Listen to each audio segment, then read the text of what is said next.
Hi, welcome to our Christmas and New Year's event. I'm so happy to have you here. Thank you for being such loyal subscribers. I appreciate all of your support and for you being here. This is so exciting. I've never offered anything like this before, but it's divinely guided, and I thought it was a good thing to do, especially for the end of the year, just to bring in some new energy. So let me just recap, like I did in the description on the website and also on the video, how this video is going to work. The first half will be a ritual, and I guess you can call it a spell, right? That is completely divinely guided, specifically for those that are in this group. Though the reason that I'm deciding to post this on the main channel is because, instead of sending it privately, is because I felt that sharing these rituals might be beneficial for the collective in general, and I'm pretty sure that not everyone is going to feel guided to click this. So I do believe that no one is guided anywhere by accident. So there might be a person or two or a couple, who knows, that will click this and find this ritual useful. So that's why I'm putting it up here. Also, how did I choose this ritual and this particular spell? And these are rituals and spells that are very particular and dear to me. I have a book of very useful rituals and spells that are that I've been using for years. You know, I don't tend to stray, and I find them to be very powerful. Each group is going to have a different ritual, so if you're guided to watch those, you can watch those too. And the way that I chose which one to recommend for you guys in particular was through channeling meditation. And it was just divinely guided. My spirit team told me exactly what you guys need. And it was the way that I came up with this idea to offer this, which is, I'm not sure I'm going to offer this again. It was really more for the new year. Because rituals are very important to bring new energy, to clear our energy depending on what we need. And I thought it would be a very great way to start 2023, okay? Whether you do this ritual now or, you know, more than once or in the new year, I mean, you can save this information forever. Okay, so excuse me, the first half of this video, like I said, is going to be the specific instructions. I'm going to talk about the ritual. I have some of the tools here. We'll talk about it on this table. And the second half is going to be the 2-question reading.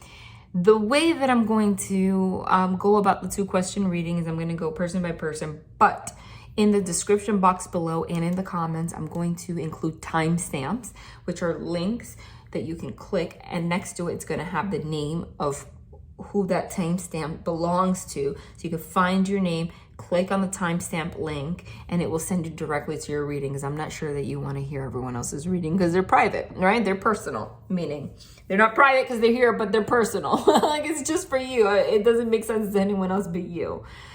Okay, so I'm excited to share this. I've never shared this. I'm not going to share this ritual. I mean, it's for everyone who's guided to watch, but this ritual is very, very dear to me. I don't know how long you've been a member, I'm not a member, a subscriber to my channel, but do you guys remember I had the gold key on my desk for the longest time, right? I haven't had it on my desk for a while, but that's my gold key, and it's a very powerful spell, a manifestation tool. And once you create it, you hold on to it for as long as you need. I mean, or forever, you know? And I'm going to explain to you today how to do this. And I was guided for you guys to share this one. In addition, I said I was only going to share one spell, one ritual, but I was also guided to share 2. Okay, one that's more for protection, which is what the garlic is for. And I'm going to share the key ritual with you guys. Now, I do want to mention that since these are spells and rituals, you will have to buy some tools, you know, in order to do it. And if you can't right now, No. Hopefully you can in the future. Nothing is super expensive, but you know, I think some of it is hard to find unless you order it on Amazon, but I'll talk about that. So the recommended ritual is this. What is this key ritual? And I'm going to also give you a demonstration, okay? So that you can see it. I don't have a key with me because you have to order it on Amazon, and I live in the Dominican Republic, so that would take forever. And plus, I just decided to offer this recently, so it wouldn't even come here on time. But I'm gonna use a tool to show you anyway. I mean, it's like, it's a scissor, but it's supposed to be a skeleton key. And this is the closest object that I have in my home that looks like that. So you can kind of just imagine. I mean, that's what they're shaped. They have a like round part on the top and then they're long. So we're going to talk about that. So bear with me with that. And also the string that I have on this table is not the color of the string that you are to use or the type. It is just for the demonstration. I want to point that out. I will point it out again once I'm in the middle of the instructions. So please remember, because you're the first group, I did not have the time to go to the store and even find, otherwise I would, like the right colors, etc., because I just offered this yesterday and you're the first group. So what is this ritual used for? A lot of things, okay? If you want to call it a spell, it is, but it's a ritual spell. It's used to remove blockages that are hindering your manifestations from actualizing. So if you feel like you've been trying to manifest a relationship, career, this ritual in particular is for everything. It's for abundance in general. It also clears out blockages. It sends a message to the universe loud and clear in a very powerful way in regards to what you want to manifest. It doesn't matter what it is that you want to manifest, okay? It's very clear. And because the way that it works, besides it being a spell, is just in the simple, and I'm going to show you, act of putting so much energy into wrapping a skeleton key. Why do I keep saying skeleton? Skeleton key with a string, and I'm going to show you why in the properties. Just the simple act of doing that, okay, puts so much effort and so much thought, and it's like repeating the intention over and over again. It kind of becomes a trance state. So it has the same thing as meditation, because you're concentrating for so long. Skeleton keys are big, and you have to wrap it and wrap it and wrap it. That's a lot of repetition. So understand how powerful it is just because of that. Thoughts create a reality. Okay. It's also used, I don't know. I mean, okay. So I learned this ritual from like my grandmother. She practiced, and I don't really do this on this channel, but really my spirit guides are part of this. It's Caribbean. I guess it's when you say the word voodoo, it sounds really negative, okay? Because there are black, like, not race, I mean like dark magic, like sides of that, but that's not what I'm talking about. It's a religion. It comes from the Yoruba culture, and that's what she practiced. And that's, even though I don't talk about those deities and things on this channel, they're very dear to me. That is what I'm a part of. That is my spirit team, and besides angels and obviously God. So these rituals I learned through her. So that is the origin of this. So I try to translate a lot of these things into English because it's in Spanish. And if you wanted to know the name, it's not called voodoo in the Dominican Republic. It's called 21 divisions, 21 divisiones. That's what it is. And but the deities are really the same. And, you know, they have Santeria and stuff. It's different than that, but it all has the same origin. And so they use the same deities. That's the truth. It came from slaves. It's from West Africa. Anyway, so it's called Abre Camino. What that means is it's a path opener. Okay, it's a path opener. It helps open up paths that seem to be closed right now, whether because of you have a negative entity attached, or because you're having a hard time manifesting, you have blockages, or if it's in regards to love or regards to money, whether it's you have somebody outside of you that is like an energy vampire that's actually hindering your success, And that's a blockage. If it's a relationship, somebody that is not healing, and there's a blockage in regards to you coming into union because they're blinded in one way or another, this will also help them see clearly and guide you towards that, okay? But be very careful what you ask for, because it will manifest, okay? Be very careful what you ask for. So if I were you, I would ask for, and I'm going to tell you how to do it, for the divine to guide you and open the paths for what's meant for you. You can include a specific person, but if I were you, I mean, you could do however you want. I don't believe in controlling the universe, and because I just feel like you control karma like that, it always backfires one way or another. Even though spell work is spell work. But I personally, but it's up to you, always end what I ask for with, if you feel this is for me. Okay? Or now I would say, bring me clarity on this. But you can manifest a specific person, okay? Allow them to come forward with the clarity I need. A relationship, okay? In general, etc. But, you can manifest whatever. That's the truth. If it's with money, please, no shame. Manifest as much as you need, as much as you want. You deserve it. I mean, money is money. Everyone's entitled to it, okay? So, all right. It's also used to... Sorry for the buzzing noise in the background. I had to turn on the AC. It's still hot up in here. To bring clarity about situations in regard to love and money, and it will bring epiphanies. You can meditate with it. You can bring it in your purse or with you everywhere you go. You could just keep it in your table, keep it on your nightstand, because every time you see it, even though it's a lot of manifestation, every time you see it, it becomes more powerful because it's a reminder. It's a tool, you're holding it, okay? And that alone, it's like you holding on to it is, I'm not going to change my mind about this manifestation. I want it to manifest. Okay, so the tools you need are any plate, okay? But the plate has to be either glass or ceramic, and it has to be white. Give me a minute. I knew I forgot something. I forgot the plate. I forgot the salt. I'm going to turn this off and then start over, and then piece it together. I'm like, wait, where's the salt? Where's the plate? I have to show you. That's missing. That's a very crucial part. Give me 1 second. I am back. Sorry, guys. Okay, so this is the only plate I have here. I don't have all white plates. But make sure that they're all white. Like I said, ceramic, porcelain, glass. All white, so no trimming. But again, this is just a demonstration. I'm using what I have.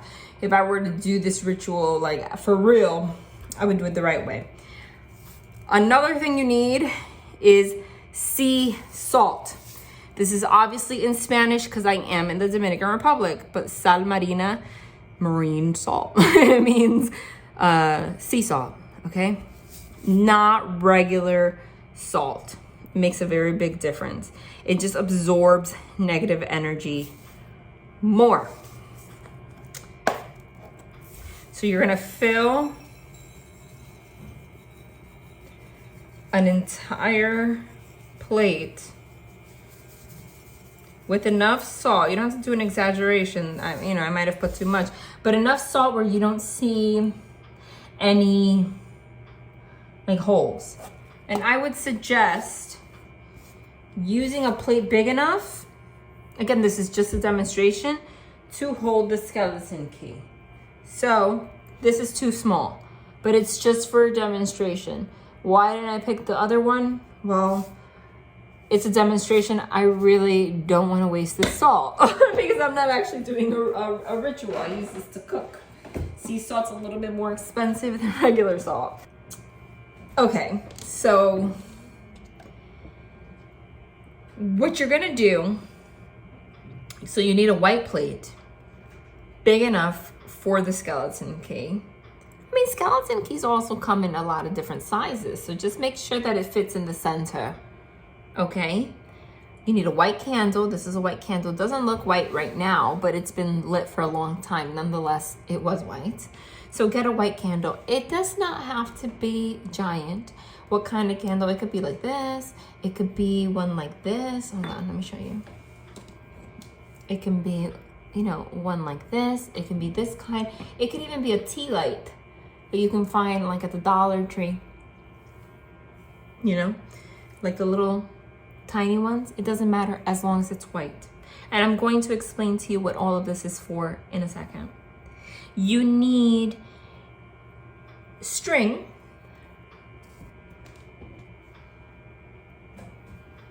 Oh, here it is.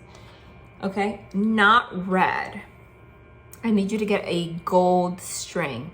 This is yarn. I don't want you to use yarn, okay?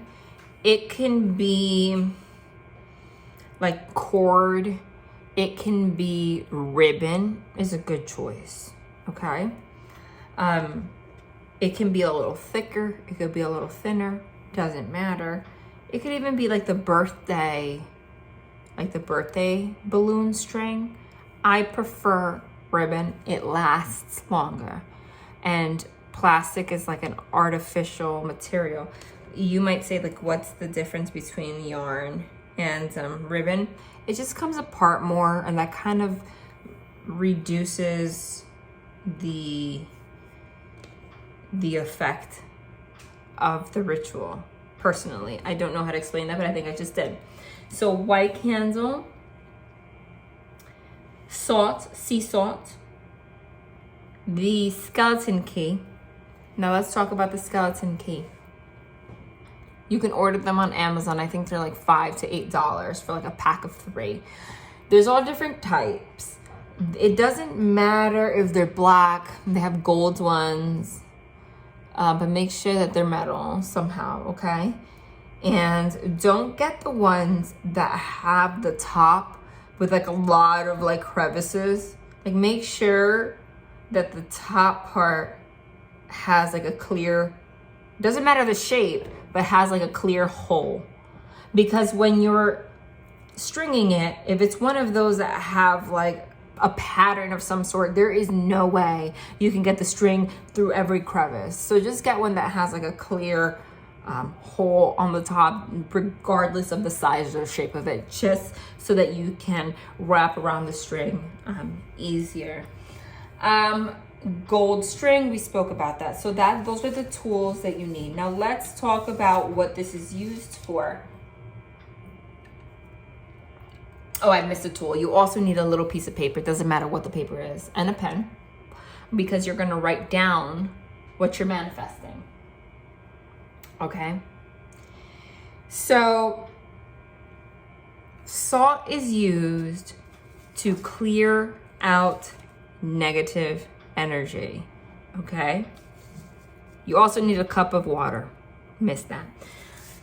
Salt is used to clear out and repel negative energy. So anything that is blocking you, anything that is hindering your success, anything that's stopping your relationship from forming, any negative entity that is trying to attach to you or already did, okay? This salt is going to repel it. So put your hands around the plate, close your eyes, and just say, with this salt, I remove all evil and anything that will block me, any entities that are trying to affect me, any ill will, any confusion, okay? That's it. Just close your eyes and put that intention into it, okay? You are going to take the skeleton key and put it in the center of the salt. Then you're going to say that again. With this salt, I clear the energy. I clear any evil that may cling to me. With this salt, I remove all negative entities, all negative energy. With this salt, what I ask for will come to pass. Okay? It doesn't have to, obviously what I said in the like last time and now are different, because it doesn't matter. It's just like the whole purpose, like the intention, the meaning behind what I said is what matters. Then you're gonna pick it up, shake the salt off. It doesn't matter if a couple grains of the salt falls on the table. It doesn't matter. Then you're going to take the skeleton key and clear it. Put it in a glass of just clear water, okay? It doesn't matter the color of the glass, okay? Make sure that you get all of it. Make sure you just dip it in there. What that is used for is all of the residue of the salt. The salt absorbs the negative energy. So by putting it into this water, you're dumping that negative energy into it, okay? Shake it off. Make sure you dry it. You could dry it with a paper towel. Doesn't matter. Okay? The candle, the white candle, should be lit the entire time during this process. Okay? Now what you're going to do, remember this is the skeleton key, but I'm just going to use it right now as a piece of paper. Now what you're going to do is get a tiny piece of paper. It has to be tiny, big enough for you to write a sentence 3 times, but small enough where you can fold it and it won't be huge. Because what you're gonna do is wrap it underneath the string in between the skeleton key. So that gold key that you saw on my table had a manifestation paper inside, an intention paper, okay? So what you're gonna do is here, you are going to write 3 times what you are asking for. 3 times. 1, 2, 3. If it's more than one thing, you can write it on the other side. 1, 2, 3. If you ran out of space, you're gonna have to make another skeleton key, because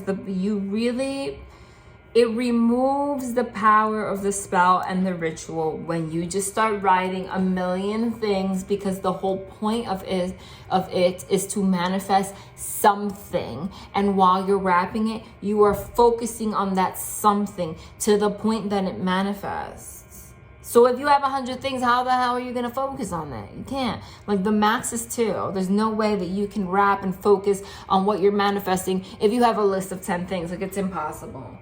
Okay, but you know, if you have 2 things, you can wrap and think of the first thing, wrap and think of the second thing, wrap and think of the first, you know. But if you have a whole list, it just diffuses the power you're putting into it. So do not. Okay, now what you're gonna do, top to bottom, you're not gonna fold bottom up. You're gonna fold top to bottom 3 times. 1, 2, 3. When you fold, this was actually perfect. Yeah. But if when you fold, like the piece of paper is a little bit too long, you can kind of fold it over. But if it folds over enough to make 4, cut another piece of paper and do it again, because it has to be 3 times. Okay? You're going to take the skeleton key. This is why you use the skeleton key. Why do you use the skeleton key? Because skeleton keys have a significance, but also they are longer, so you are manifesting for longer. It takes a lot of effort to wrap a skeleton key, a lot more than a small key. Okay? So please get a skeleton key. Why are we using a metal skeleton key and not something plastic? Because we're using the elements of water, fire, okay, metal, in order to make this manifest. And the sea salt is the energy of the ocean, okay? All powerful tools. We are using all the elements to make this happen. That's why we recommend sea salt and not regular salt, okay? Makes a difference, okay? So you're going to place the paper like so on the top. Well, I guess it doesn't matter. Well, no, it does. Place it on a table and that will be your top, okay? Because if you just hold it like this, you don't know which is top or bottom. But if you place it down, okay, It's the top. It doesn't matter if you place the skeleton key this way or this way. It doesn't matter. Okay? So you're going to put it right there. Now you're going to take the gold, repeat gold. This is just, for example, make 3 knots. 1. Doesn't matter where they are, just make 3. 2. 3. With these knots, I bind this spell and everything will come to pass. Okay? You're going to, now you have to start somewhere. Try to do it, it's hard because this is not an actual skeleton key, but try to do it so the paper doesn't show at all. Like, I don't know if you remember my gold one, but the paper didn't show at all. Very important step. Do not wrap ever, just like the paper, don't wrap this way, bottom to top. Wrap from top to bottom. It's going to be kind of difficult at first because it's the beginning, so it's like it's hard. So you kind of have to wrap it around, cross it a little bit just to tighten it. And it doesn't matter, like for the rest of it, you're just going to go straight forward. But here, if you have to go back and then forward again, because this is the beginning, that's fine, because you want to cover all the pieces. Now I can go back again, but you don't have to overlap though. But the top, this part you have to overlap because otherwise it won't close. So while you're doing this, you're going to keep your eyes open so you have to see what you're doing, but think very clearly about what you're manifesting over and over again. Like I said, this is just an explanation. There's no way that I'm gonna sit on the camera and do the whole thing.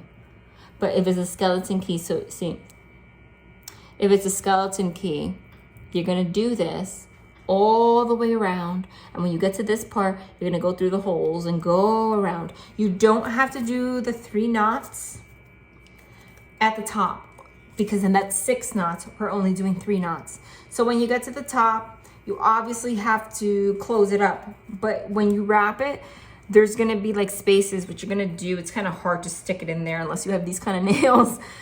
Get like a pin or something and like take the last piece and tuck it in underneath one of the loops, just so that you can make sure it doesn't slip. Okay? And that's it. That's what I recommended to you. And I also am recommending something else. Okay, I said only one, but not for you guys. Garlic is a very powerful tool for clearing negative energy. Give me a second. I gotta put the salt.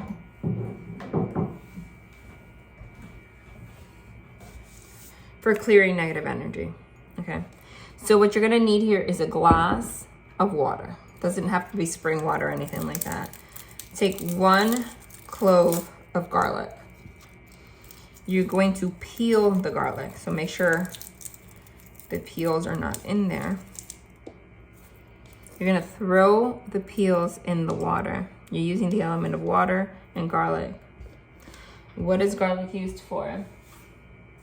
Garlic is a very powerful, it's been used for centuries for protection, for removing negative entities. Especially, remember, garlic used to be used, I don't know if you remember, like they would put garlic to repel vampires. But what they really mean by vampires, it was an omen. I mean, what they really meant is energy vampires, okay? So anybody that has something to say, every time you get around them, they try to suck the energy out of you. If they have a negative entity, a lower level spirit that's attached to them, and it's like parasitic, and it has sucked all the energy out of them already, they're gonna get close to you, and it's like a parasite. It's gonna be like, ooh, a new host, and it's gonna start sucking the energy out of you. That blocks your manifestation. Why am I saying putting this here? Because it's gonna, even though the skeleton key ritual, spell and ritual is effective for this particular group, and this is a message, I'm not just giving you these rituals like I didn't pick randomly. I picked this for you. So this is happening in your life. That's why I'm saying to do this. This is happening. You have people with lower level entities attached to you. Oh, the divine wanted to remind me because I forgot. While you do the skeleton ritual and while you do this, light either some sage or Palo Santo just to clear the energy. Oh my goodness, I forgot. It's so important. Thank you, divine, for reminding me. You see, that's a wood stick with fire. Oh my goodness, don't you love them? I don't even know why I was guided to do this. And there's the 10 of Cups, which is union. So they're saying that this is going to help you in love. There is some kind of negative entities either attached to the person you love or you that is cling to them, okay? And energy vampires that are stopping you from manifesting that. So you need to do this, okay? So what you're going to do is put the peels of the garlic in the clear water. You're going to take the garlic and go clockwise, not counterclockwise, clockwise. Dip it on the top, okay? This is also good, not just for protection and removing negative entities, lower level spirits, and protecting you from, negative forces, but it also helps sleep paralysis. It's also going to bring clarity and epiphanies during your dreams. So you might have more lucid dreams when you do this, okay? So you're going to say, rid me from evil. Say it 3 times. Rid me from evil. Rid me from evil, rid me from evil. With this garlic and the element of water, I use the power of this garlic and the element of water to break any spell that has been used against me and to repel all dark forces and dark energy that may try to harm me.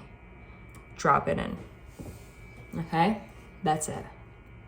This is also used, if you heard what I said, to break spells. I'm not saying someone put spell work on you, but if they did, this is gonna cut it.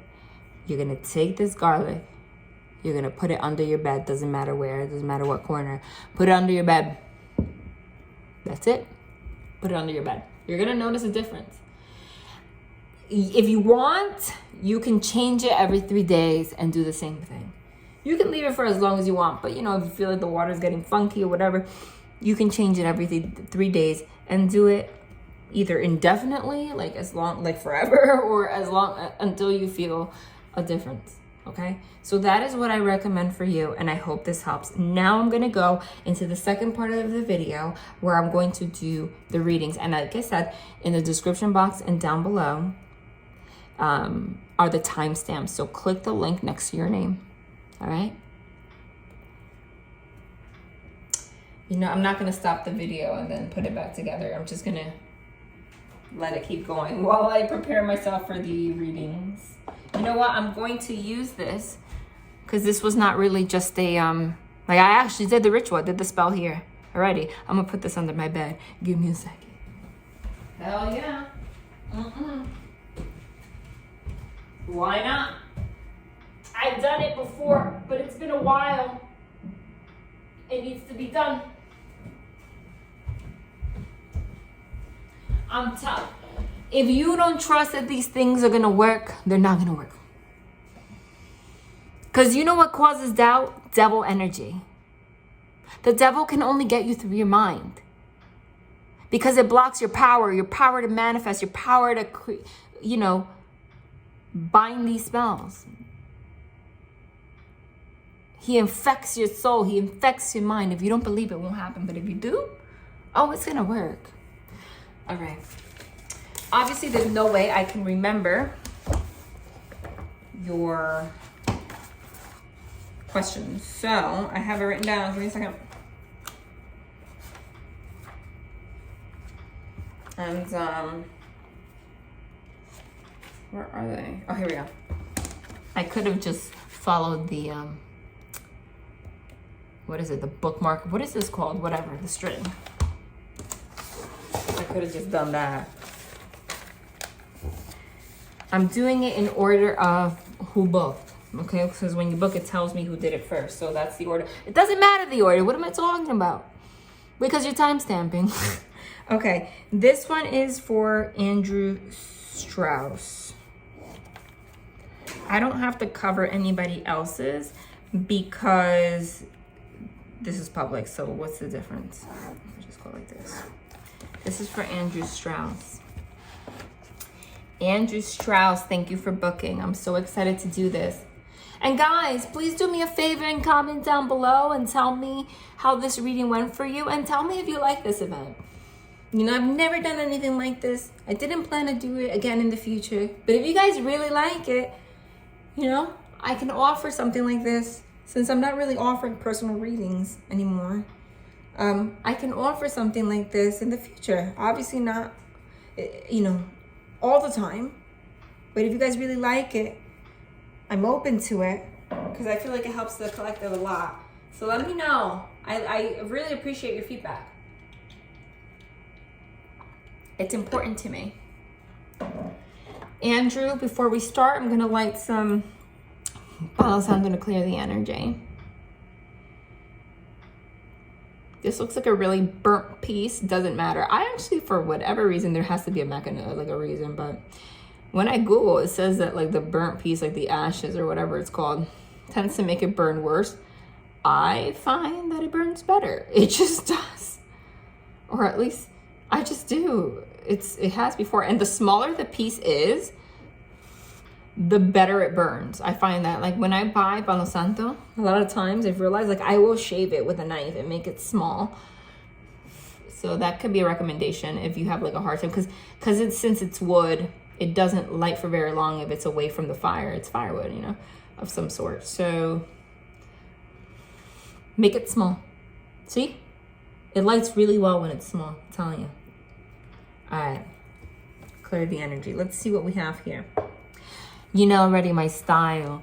This is gonna be a mixture of channeling and tarot, okay? And these are very concise readings. It's obviously not gonna be anything extremely long, but you're still gonna get the answer that you need.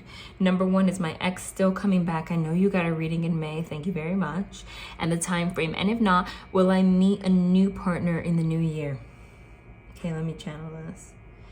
You know what's interesting is that the rituals that I chose, tapping into the energy, the rituals that I chose for you guys has everything to do with clearing the energy and also removing blockages and negative entities that might be attached to somebody that you're meant to be with, okay? Because that stops connections from manifesting, all right?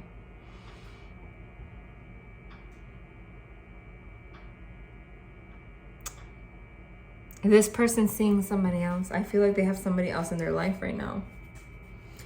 But whatever it is, they're not happy. And either it's just to get by, to keep themselves entertained, but their heart's not really in it. They think about you all the time. But at this point, they don't even know how to reach out. Okay?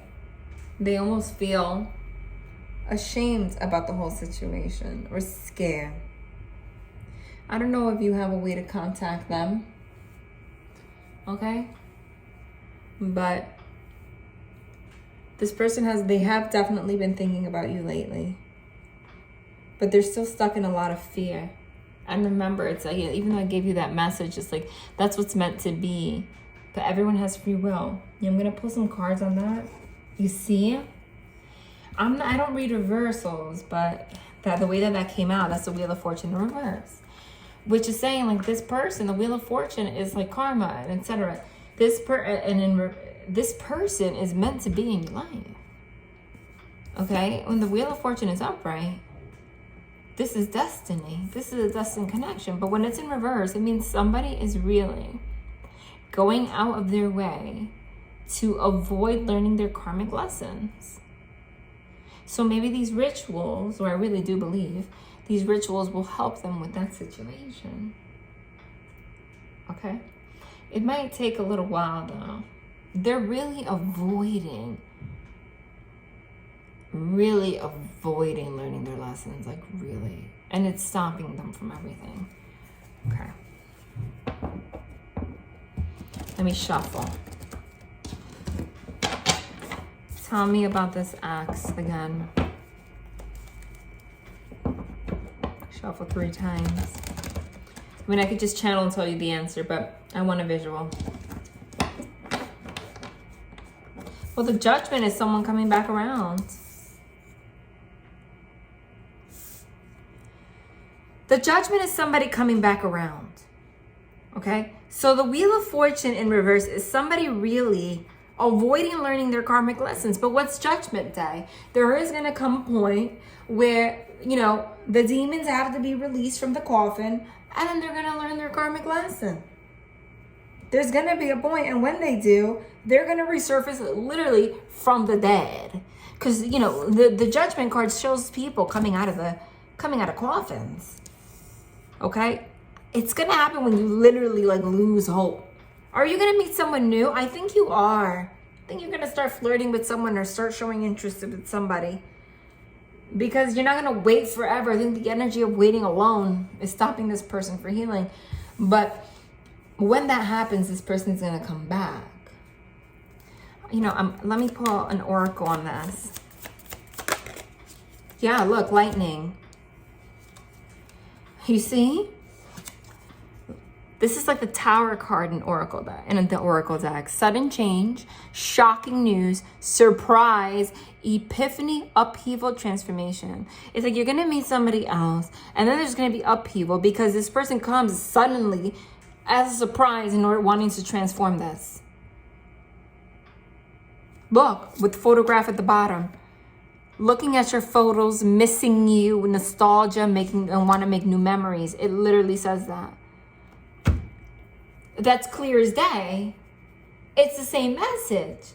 So I'm getting the same message, but the time frame keeps being pushed because they don't want to learn their karmic lessons. So at this point, do a ritual. Do the ritual.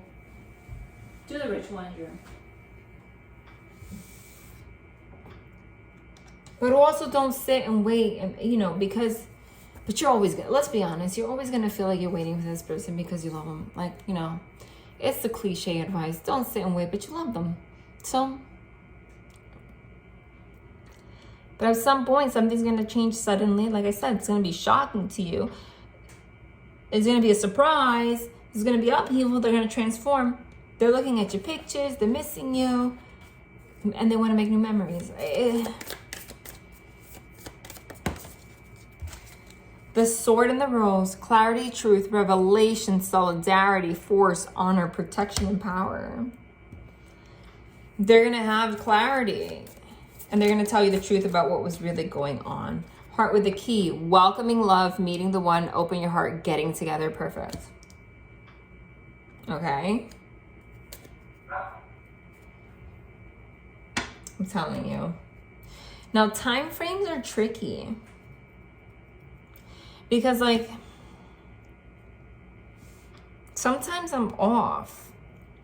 Because, for example, like, it could be, time doesn't exist. So I can give you a time frame. Like, I'm usually accurate with time. But if somebody's really this adamant about being in the Wheel of Fortune in reverse and not learning their karmic lesson, like, if they're this adamant about it, they keep, like I said, they keep pushing this away. They keep pushing their own lessons away, and it's stopping you guys from completing your journey.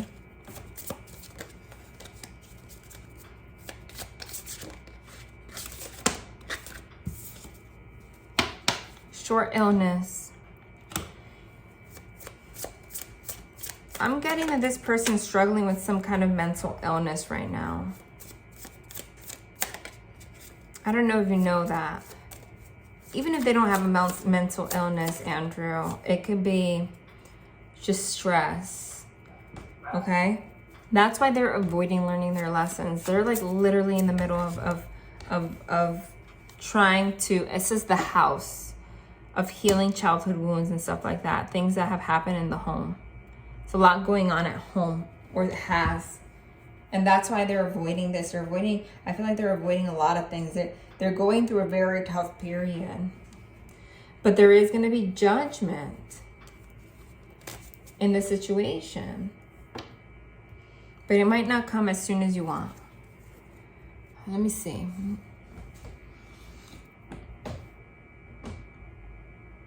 I know you're not going to like this, but I'm getting a huge difference in May 2023.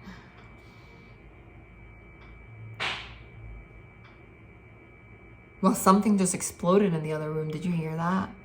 That's an omen, which is like a something sudden, boom. Even if you don't like it, it is what it is. I'm gonna see if I can get some confirmation. Look, there's the Empress, so that's who we're talking about. Spirit, can you give me some? Well, the 5 is at the bottom. It's the number 5, and I'm gonna shuffle it. Geez. 10, 11, 12, 13. There's a lot of emphasis on 3 here. But the Empress right now is going through the death and transformation process. Whoever the Empress is, who's this person, this suggests this other person. They're dying, not actually. There's short illness in the house. They're literally, I feel like this person's keeping to themselves and you don't even know it. If they're seeing someone, it's like they're not in the mood. They might be isolating themselves, etc. They're really going through a lot of stress. They're in the middle of their transformation, okay? They are refusing to heal. They will, because they have brought themselves to the point of illness and the point of needing to die, like spiritually, for them to be reborn. That's what's happening. Hold on.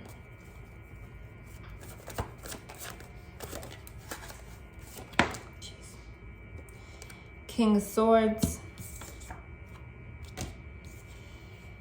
9 of Pentacles. Lord of Material Gain. The 9 of Pentacles is like the single abundant person.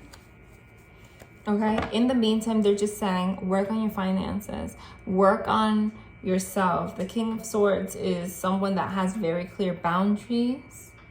Okay? Knows the truth. Okay? There's a butterfly. Is that a moth or a butterfly? I feel like moths is a representation of also like death and transformation. Okay? But this is also a message to you when this person comes. Don't give them an attitude. Let them in, okay? They've gone through a lot. I need something else. That's all.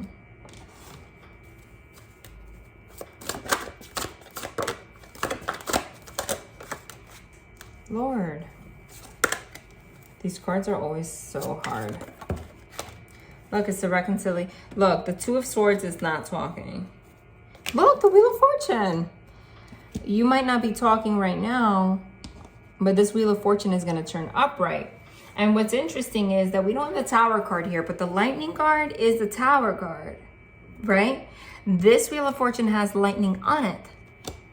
So that's just confirmation. 6 of Cups is reconciliation. Right now, they want you to, it says peace, but it means a blockage. Right now, there's blockage. You're not talking. You're not seeing the light in the situation. Keep your peace, because there is going to be reconciliation at some point. Look, I was going to say, I'm not sure of the time. I keep seeing May, but then we got the Hierophant, and the Hierophant is number 5. And that's the Hierophant is the ultimate confirmation, because the Hierophant means commitment. And someone making things right, and it's the number 5. And also somebody like spiritually awakening. So that's what that is. Will you need to meet a new partner?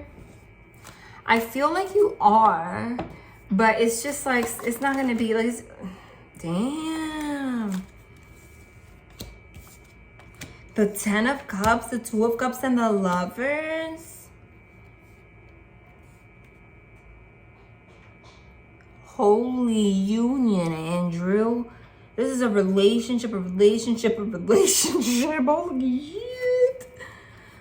Is this in regards to the person from the... Hold on. Past? Yes, you know why? Because the person in the past, look what's here.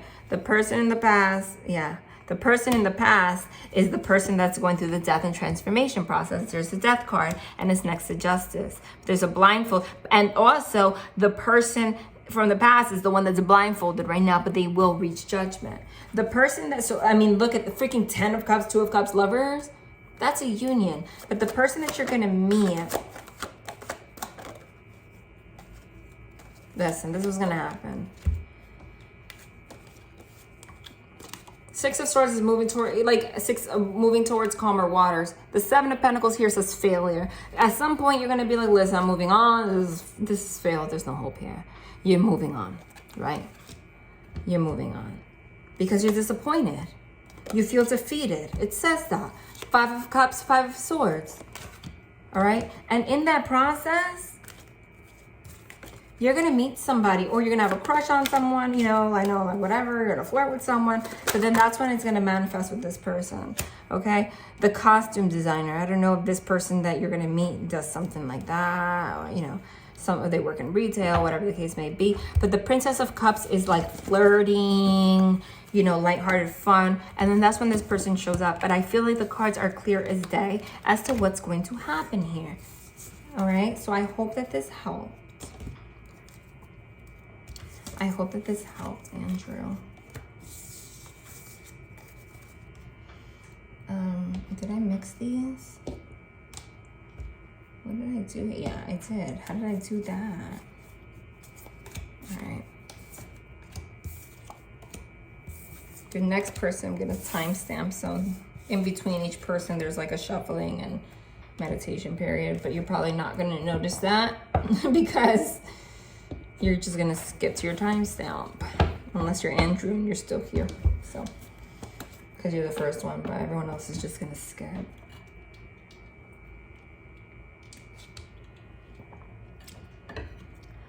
Katherine, is this person my love? Does he love me? Katherine, actually, let me shuffle my cards first. I gotta shuffle the hell out of these cards, clear the energy too. There has to be some pause in the middle. I need like a minute or two in between each reading because I can't have the energy of the last person transfer into the next person. Spirit, clear the energy. We will use Palo Santo after.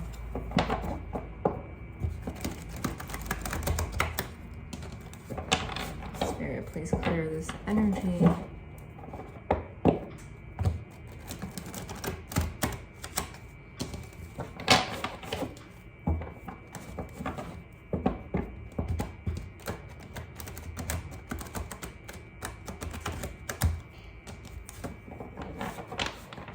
This is fun. Probably gonna take forever to upload, but this is fun. All right, let's see.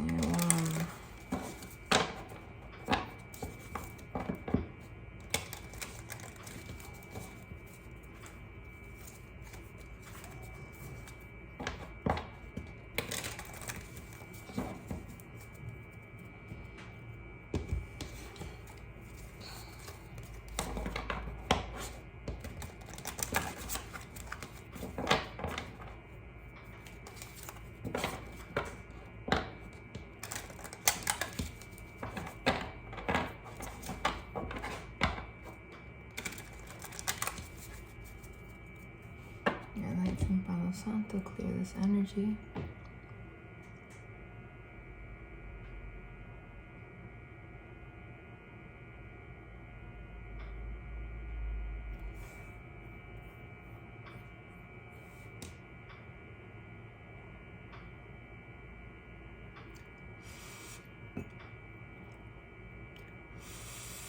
Okay, Katherine, there's always like a pause in between each reading in case you want to I know you trust me, confirm that I shuffle in between each readings, but if it's timestamped, you probably just went straight here.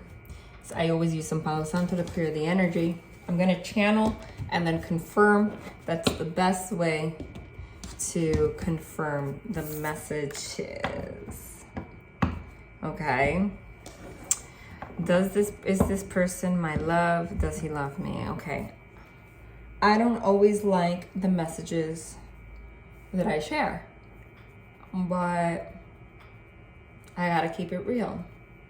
I feel like this person cares about you. I feel like they have an inability right now to like actually feel very deep love. I'm getting like very dismissive vibes. If you want to learn about attachment styles, I would look up dismissive avoidant.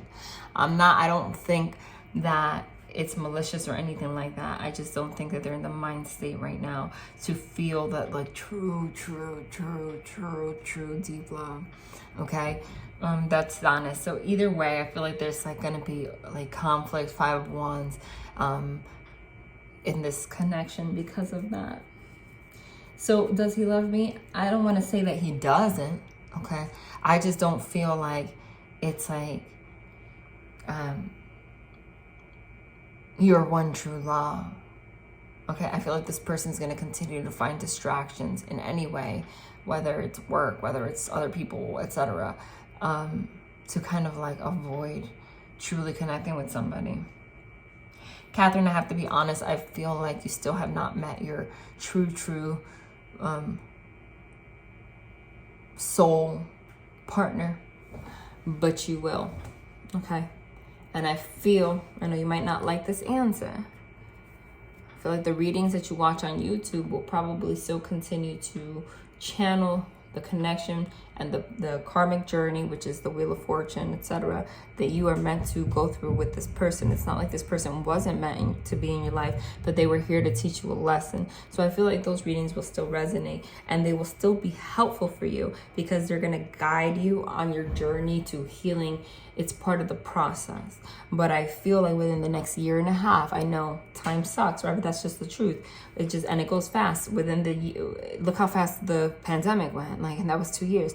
Within a 1.5 years, you're gonna get to a point where you're going to like end it with this person, understand this, and suddenly meet the person that you're meant to be with. And I'm gonna confirm this, okay? For the first question, is this person my love? I already shuffled, but I'm just gonna do it again because these cards are so hard to shuffle. They really are because they're so huge. Look, see? Oh, what's underneath it? The 9 of Swords is anxiety, overthinking. It says cruelty. Next to the Temperance card, which says art, and it has a woman here with Archangel Gabriel, which is the angel of love, and you grew your wings. Okay, look at the artwork.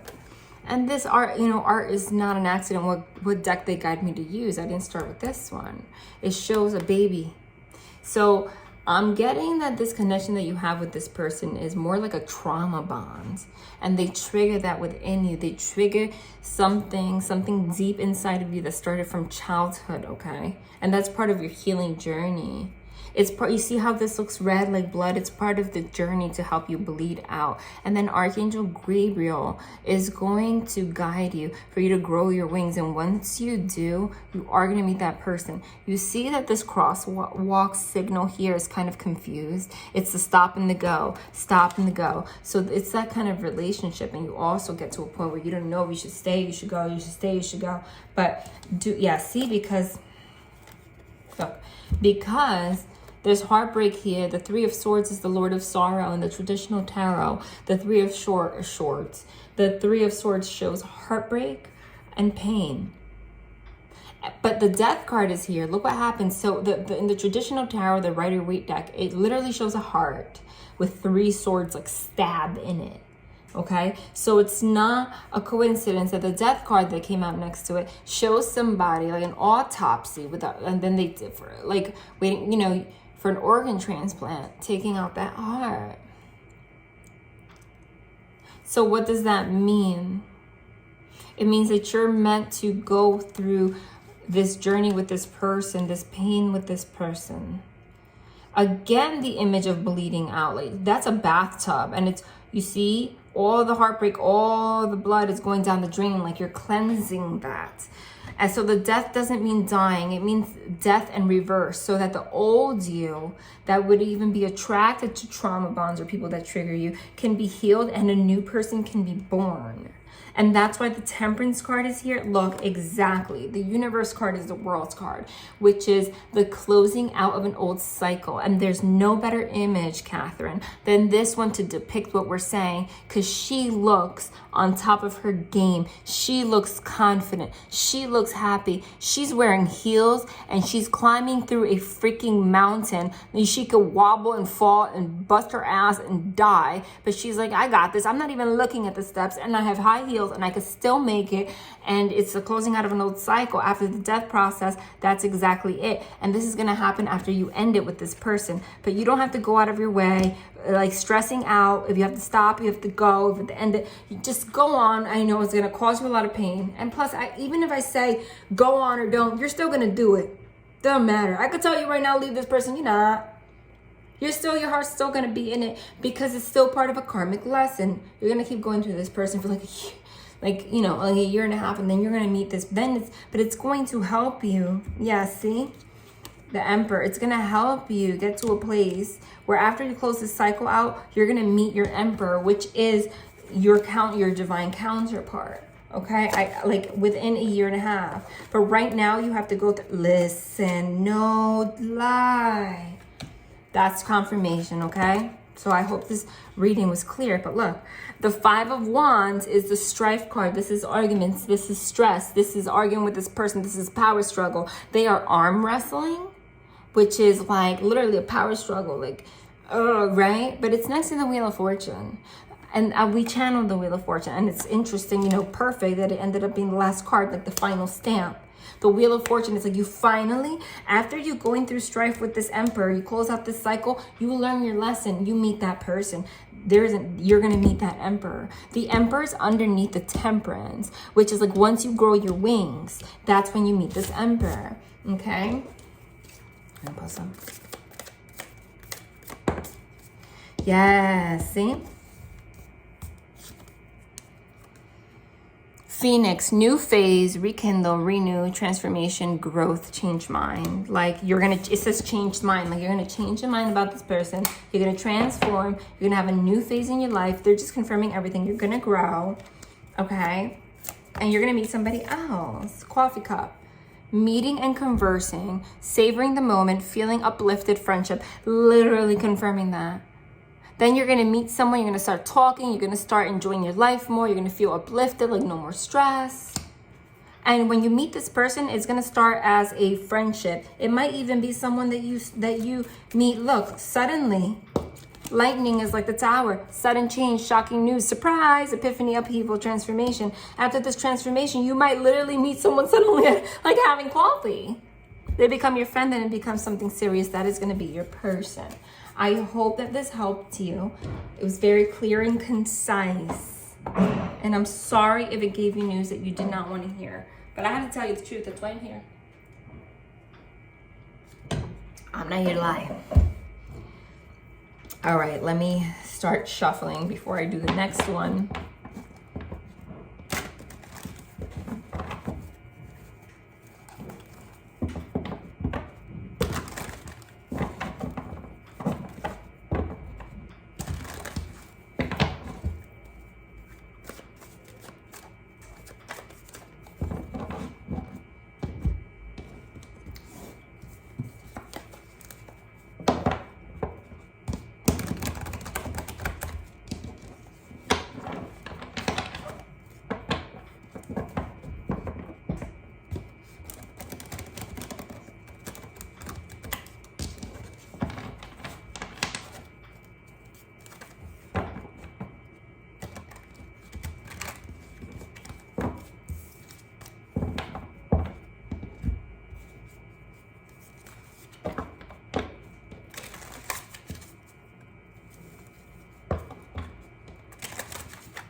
What the hell? Jesus.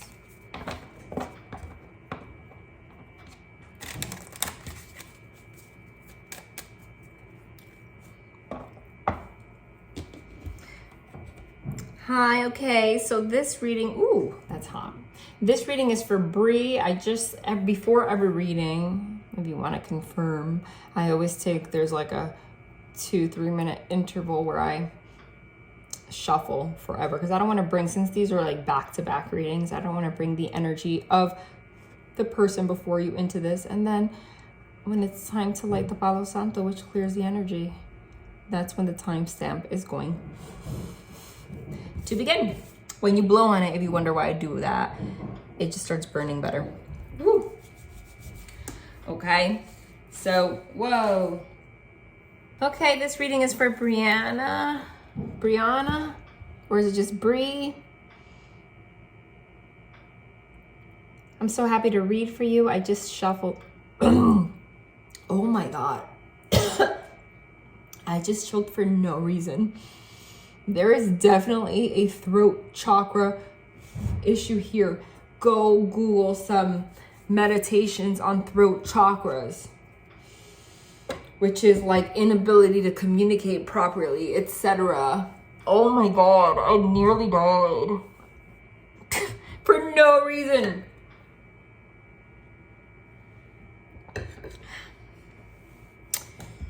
Please do that. Yeah, look, see, I don't even read reversals, but the way that just came out like that, blasted tower, that's a tower card, but just like upheaval, issues, etc. With the Two of Cups in reverse. I don't know if you recently got in an argument with someone, you're just having issues with someone, but your love life is literally upside down. This is the love, this is the connection card, this is the relationship card. It's upside down. Okay? Or this is just pertaining to how you feel about your love life right now in general. Like, you don't know. You know, you might just be like, I'm trying to focus on myself. You know, whatever the case may be, this energy is like, your love life is not the bomb right now. Okay? I know you asked, what do I need to know about my spiritual path right now? And have I met my twin flame? And will we be in union this lifetime? I'm going to start with question 2 first, because that's just what, like, whoa, overpowered this reading. Yeah, look, now we have the Ace of Swords next to the Five of Wands. And the Temperance in reverse over here, which is like not tempering your emotions, not balanced at all. The Five of Wands is strife, Lord of Strife. In terms of communication, I told you, I started choking. The Ace of Swords is the communication card. Strife. There is a need to find a new way in how to communicate your emotions. I don't know if you're combative or you get in your feelings, or maybe you don't communicate enough, whatever the case may be. There's conflict. Maybe it's the other person, but I don't believe that things happen just because it's one-sided. It's always a two-way street, okay? Always a two-way street. Okay, there is conflict here. There's battling here. There's love upside down here. There's explosions here, or, you know, feelings like that, but there's a big omen in regards to communicating. If this is not happening right now, it has happened in the past. It's a pattern. Have you met your twin flame in this lifetime? Yeah, you know exactly who this person is. Duh. It's whoever you're having this issue with. If this hasn't, I'm just gonna say if this hasn't happened already, it's about to. But no, you know who this is. But someone that causes you hell.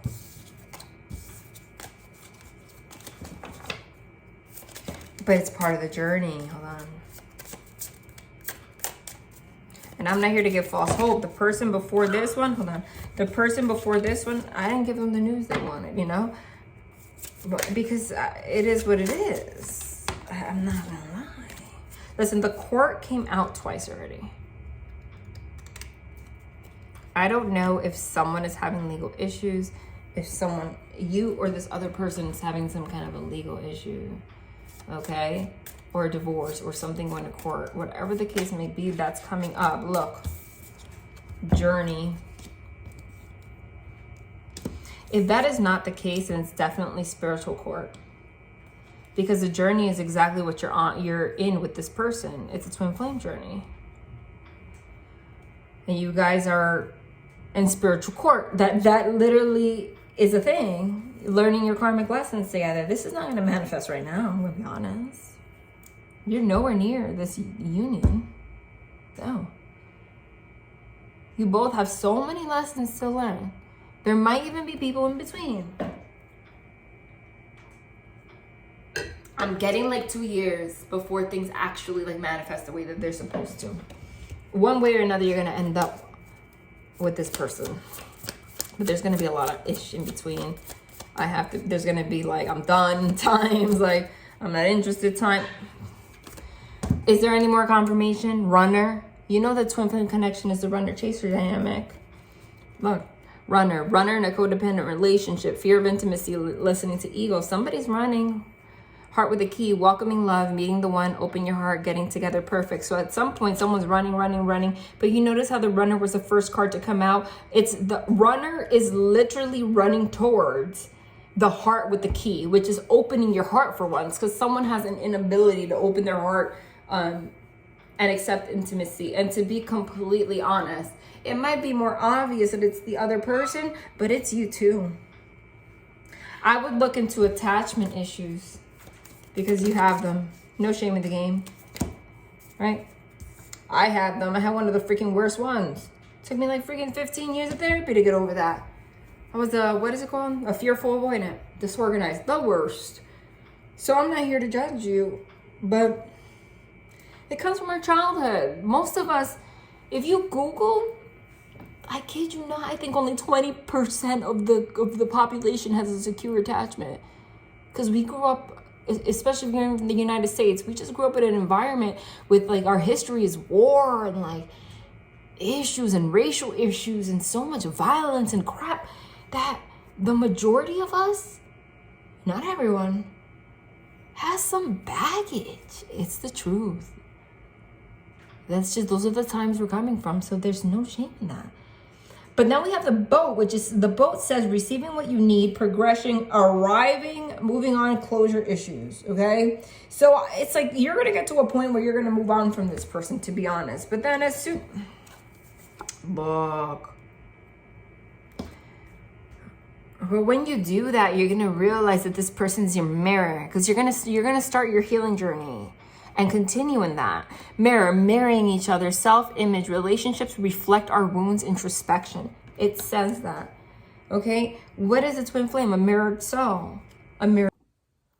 Sorry, I had to piece this back together, and I went ahead and cleared the table. But as I was finishing, this person is your mirrored soul. That's a lot of confirmation. Hold on, let me pull some more about this. Of course, you'll be in union in this lifetime.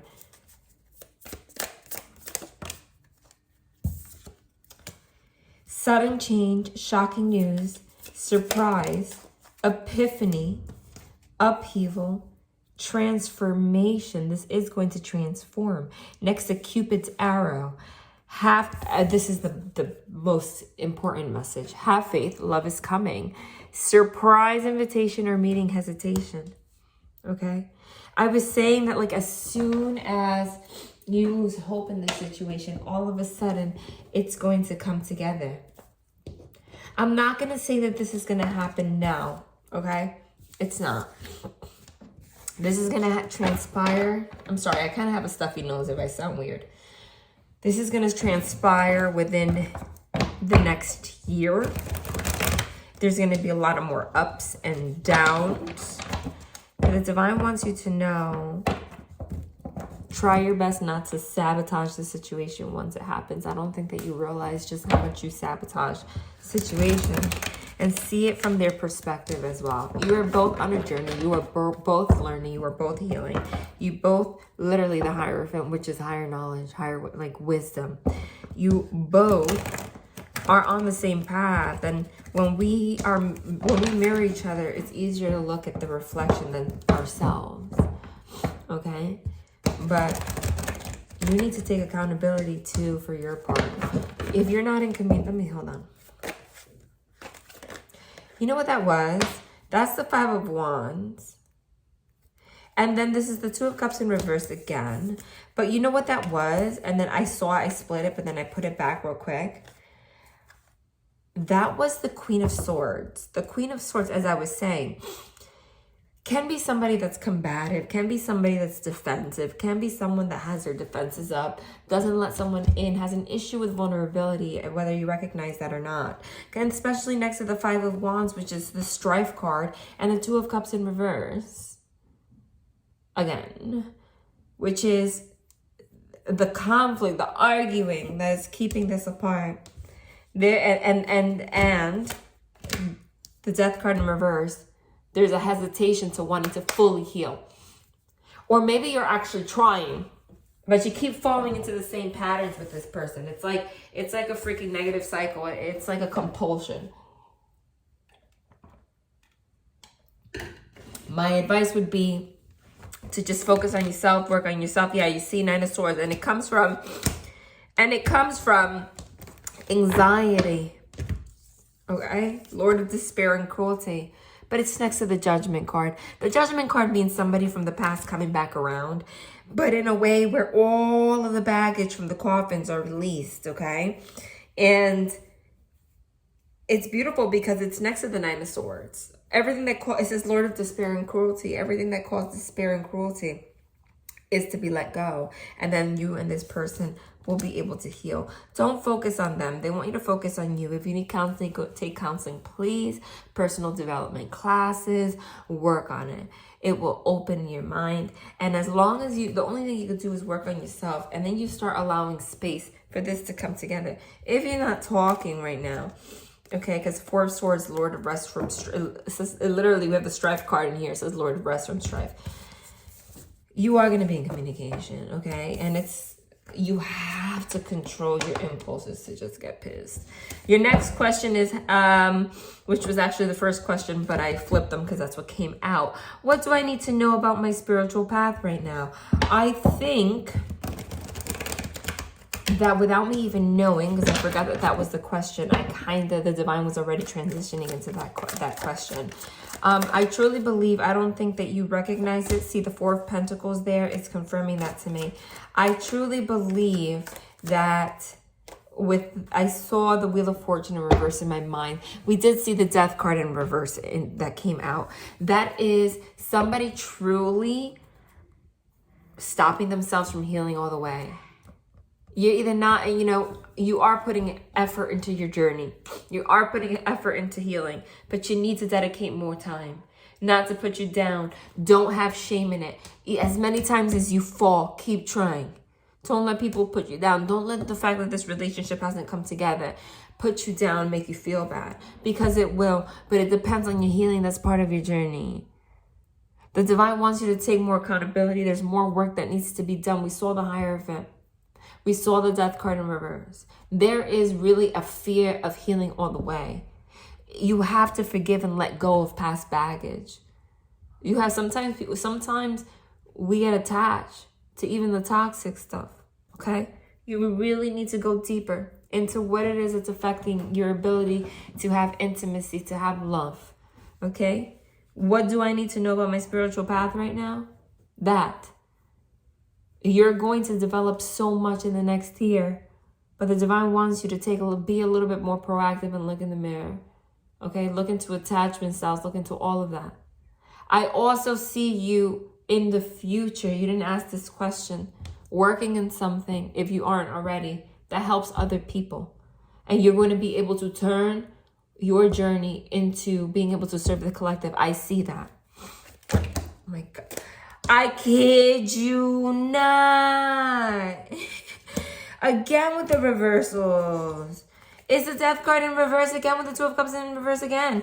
The 4 of Pentacles is the blockage card. Like someone that refuses to open up. Someone that refuses, like a really stubborn energy. The Death card is not wanting to heal. I don't care. Maybe you're not aware of it, but it's the truth. And you're blocking yourself from love. But listen, you are going to be able to see the Eight of Swords, the self-imposed imprisonment of your mind. When it's in reverse, you're going to get free from that. And boom, you go from all these reversals to the Ten of Cups. Oh my God. And it says Lord of perfected success, which is a relationship, which is happiness, everything. Okay. You're going to get there. You're going to get there. There you go. Empress mode, the embodiment of all queens. You really need to put a little bit more focus on that. If you're thinking about working in a field that will help others, whether it's esoteric, spirituality, etc., the divine, I know you didn't ask that, just go for it, because that's going to help you on your healing journey. I hope that helped, Bree. The next one is for Ryanne Langley. I'm going to clear the cards. Well, Ryanne says, should I stay with my current romantic connection? Should I seek a position with a new company, or should I stay to seek a position with a new company? You know I already channel, right? So I haven't pulled the cards, but I'm already telling you, seek a new position with a new company.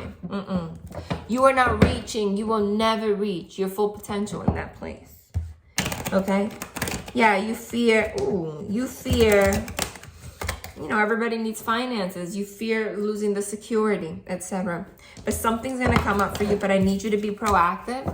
And the divine, for whatever reason, is saying that you need to believe more in your capacity to apply for jobs that are more on your level, and that you have the capacity to, like, you might get discouraged by applying somewhere or taking a certain role or an opportunity that has a lot of responsibility. You feel like you can't do it, but there's a need to say to push yourself a little bit and go outside the box. Okay. If you seek a position with a new place, it's going to lead you to more abundance. Right now, I'm telling you, it's just stagnant. It's not gonna, and if they do give you a bonus, like, it's not going to amount the same as if you seek something else, okay? And I'll confirm that. Hold on, that was an accident. I didn't confirm that, please. That didn't feel right. Oof. Look at that.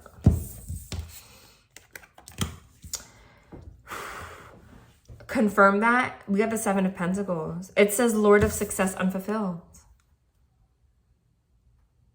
There you go. And this is Seven of Pentacles. Pentacles, literally, we're talking about career, is money. Next to the Fortitude card, which is the Strength card. She's defeating a lion. Okay? So that is confirmation of the message I just gave you. Everything that I said. I don't have to repeat it. Okay? Like, going for positions that you otherwise would not have applied for. Not doubting your ability to achieve this, okay? Applying everywhere, even places in other, in other cities, whatever. Excuse me. It's going to lead you to more advancement. I'll confirm some more. What the? Six of Swords, Lord of earned success. What does the word earn mean? When you think about earn, you think about earnings, salary, money. But you know what's interesting is I was just talking about travel, and the Six of Swords is moving, okay? Like literally moving. It's all like you're on a ship, you're on a boat, and you're moving to a different territory. This could either represent literally, because I just said going to another city. So if that comes up, don't be afraid of it, because the fact that I just channeled that and that came out, that is a big omen. If that is not in the cards for you, even though I literally is in the cards, because I saw that, okay? That will be where your biggest opportunity is. But if that's not feasible, remember, we still have free will. This is also a card of representation of moving on. It literally is, that's what the Six of Swords is. Why is this backwards?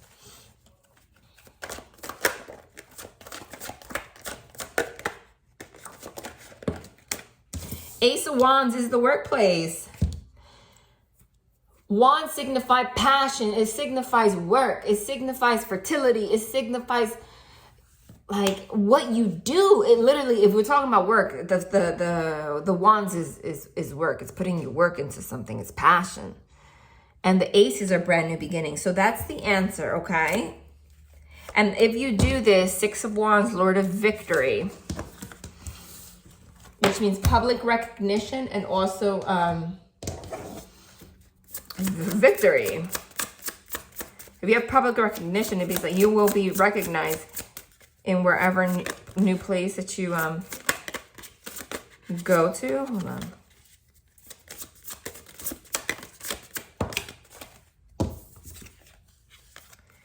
You have murky thoughts right now. It says murky thoughts and prison.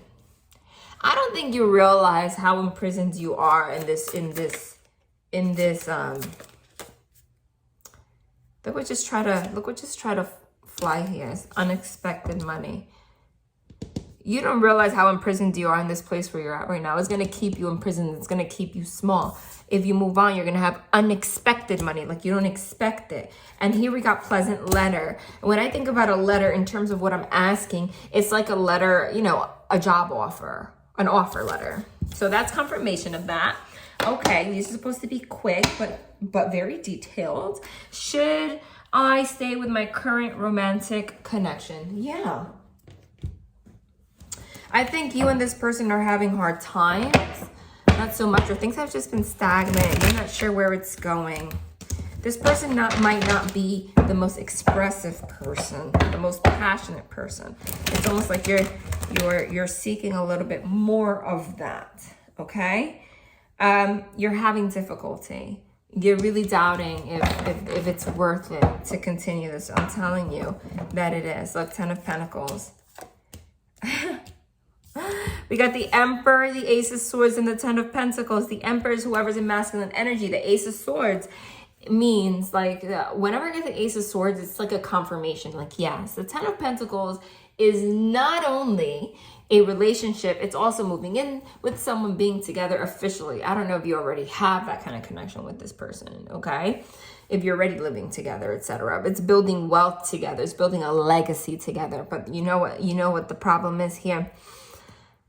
But the Emperor also might be communicating with you that they want it. Like at some point, if you're not sure where this is going, if you're not sure if this person's as committed, or if you're doubting and you don't know where this person's at, they are going to be very clear that they want to build the 10 of Pentacles with you, which is a legacy, everything. Like they're not going to want to let you go. That's the truth, no matter what they say during arguments or whatever the case may be.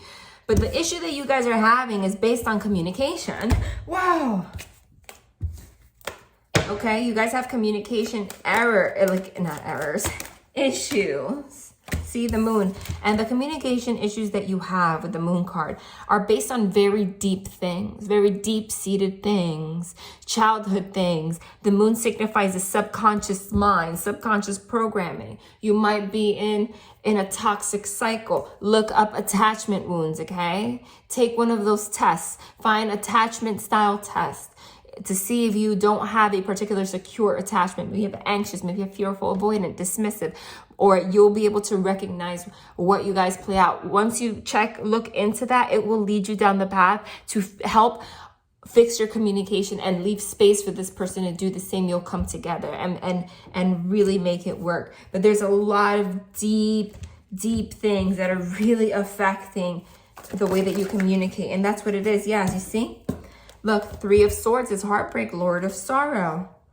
And it causes a lot of heartbreak. Like you're almost at a place where you can't take it anymore, you know, sometimes. But you love this person. But then look, I split the deck and then we have the Judgment.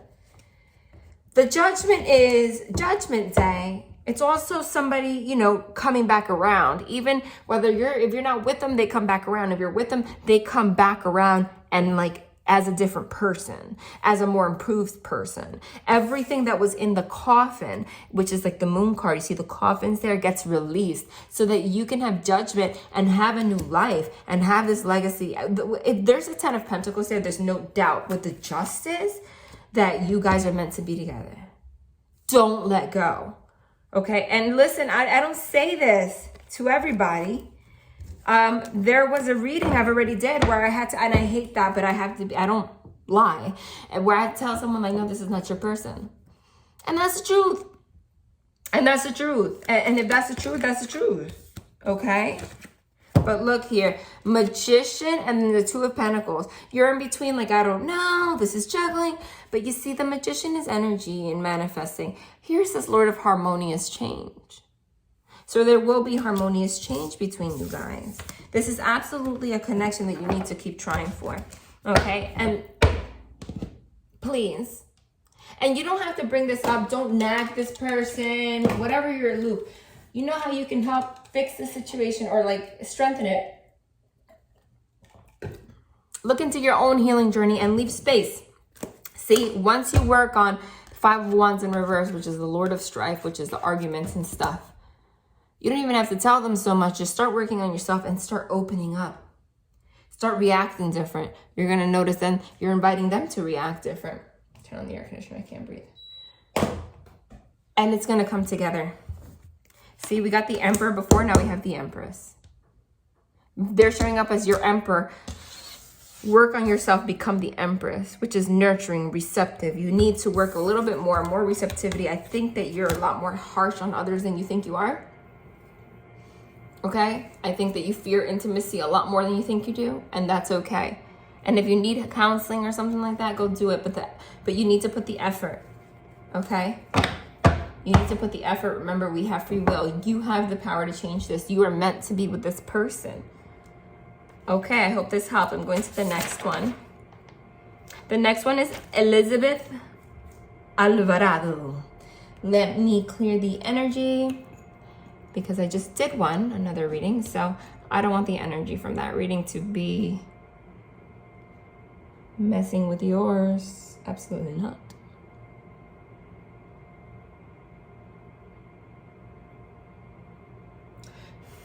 Ooh. Okay.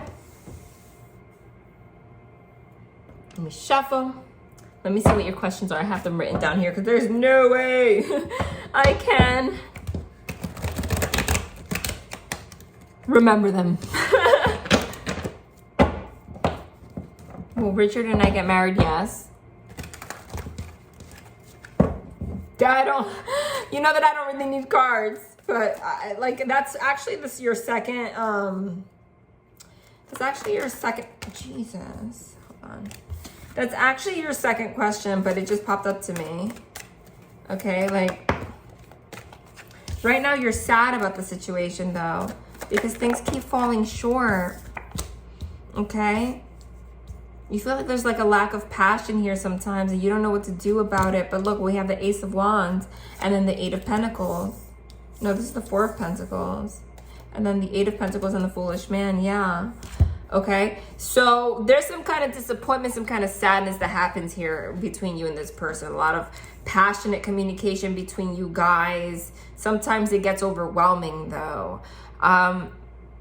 That you might feel like there's lack of passion, like you don't really know this is ever going to turn into something like that it should turn into. But the Ace of Wands, for you to jump from the Princess of Wands to the Ace of Wands is like huge. This is a baby wand. This is a huge wand. The aces mean brand new beginnings. There's going to be a point, but there's going to be a brand new beginning, like a restart within this. Right now though, I feel like there is energy of disappointment, loss and pleasure, sometimes sadness, mixed with Four of Pentacles, which is like some kind of blockage. Like someone refuses to open up right away. And this has to do with their like childhood wounds and things that they have to heal, or you. Okay, don't pressure this person though. The only thing that you can do is let go of your anger, work on yourself, and by working on yourself, you will leave space for this person to start to feel more secure with you, and it's gonna come together because we go from this is a double up.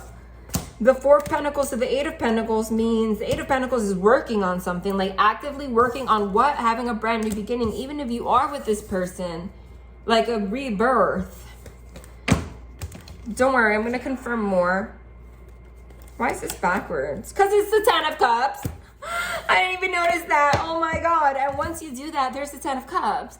Lord of perfected success. The Ten of Cups is a union. It's a marriage. It's official. Officially together for life. This is your person. It is going to come through. But you guys are like literally in the middle of a healing journey. When? You didn't ask me for timing, and timing really depends. I see a big change, and you know, sometimes people want to, like, you want to hear like 2 months, 3 months, but no, I see like a good year and a half before this like actually like changes. A pleasant letter. I'm sorry, I get so excited because it's like for them to have like the freaking like the best confirmation. Oh my God, I love it. Because your question is literally not am I gonna be with this person, you know, it's will Richard and I get married? We got the marriage card with the pleasant letter, and then here it says hope, big water, and with the 10 of Cups, which is a marriage card. Yes, but they don't want you to give up hope. I don't know if this might be a long distance connection. Maybe, maybe not, okay? Big water can mean two things. It could be like a lot of emotion, like, you know, working on that, working on containing that, working on sharing it, working on your wounds. But if there's long distance, I just keep getting some kind of distance. If there is, keep hope with that. Like, it's going to be okay. You're going to get a pleasant letter at some point saying that that they see this happening with you. You know, the 7 could be July of next year. Is when you're going to have this communication. Maybe the year and a half is like when it actually manifests. Okay? Wow. Don't you love when they confirm like that? Like, I don't even know what else to say. Judgment. Yep. Judgment is when someone comes back around, when all your sins are released, all your baggage, all the things in the coffin. You guys are on a journey together. Don't give up. Listen, this is your person. I know sometimes you just want to be like, I don't even know. You know, this person's slow to warm us. Open up. Don't pressure it. Work on yourself. This person's going to come around. What's your next question? What message would Diane like to tell me? Ooh. Is Diane past? My heart just started beating so fast. Is this somebody that passed with some kind of a heart issue? Doesn't have to be, but that's the sensation that I just got.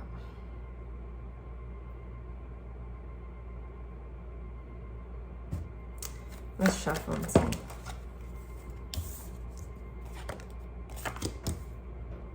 Something happened suddenly with this person.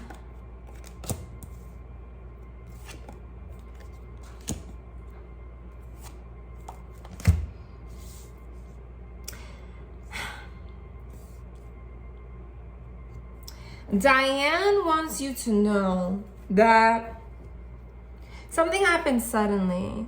Diane wants you to know that for whatever reason she wants to talk about you, that you're very quick to close your heart space. Like, you keep it very small. Okay? The 4 of Cups is like holding your emotions to yourself, and the Princess of Cups is very small. Okay? And you're very impulsive. Diane wants you to know, like, energetically, like, she's aware of this, right? So you keep this very small. You maybe it was because of something that happened with her, I don't know, but your heart you limit it. And Diane wants you to seek balance because you have great strength. It says Lord of great strength. Like, you're one step away from the marriage and everything that you want. Yes, with the Emperor. Okay? Diane also wants you to know that whatever happened with her it says Lord of the forces of life. Like, it was meant to happen this way. Okay? It was meant to happen.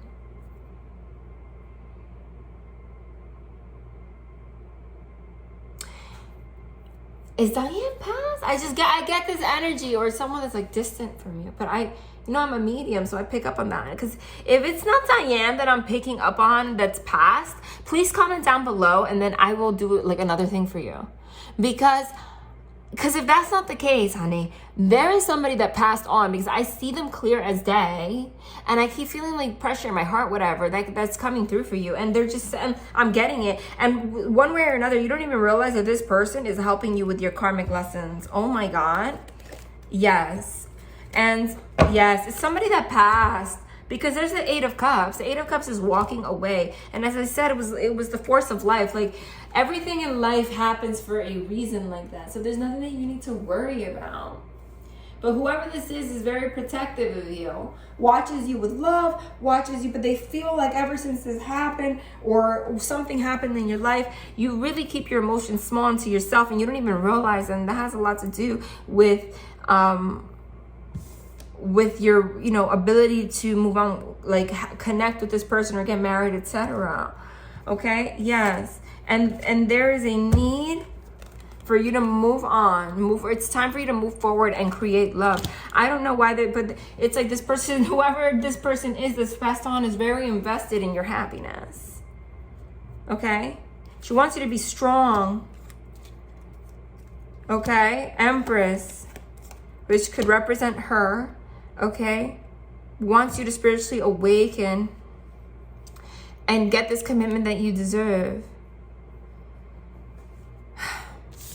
There's something that happened with somebody that passed, that happened suddenly, right?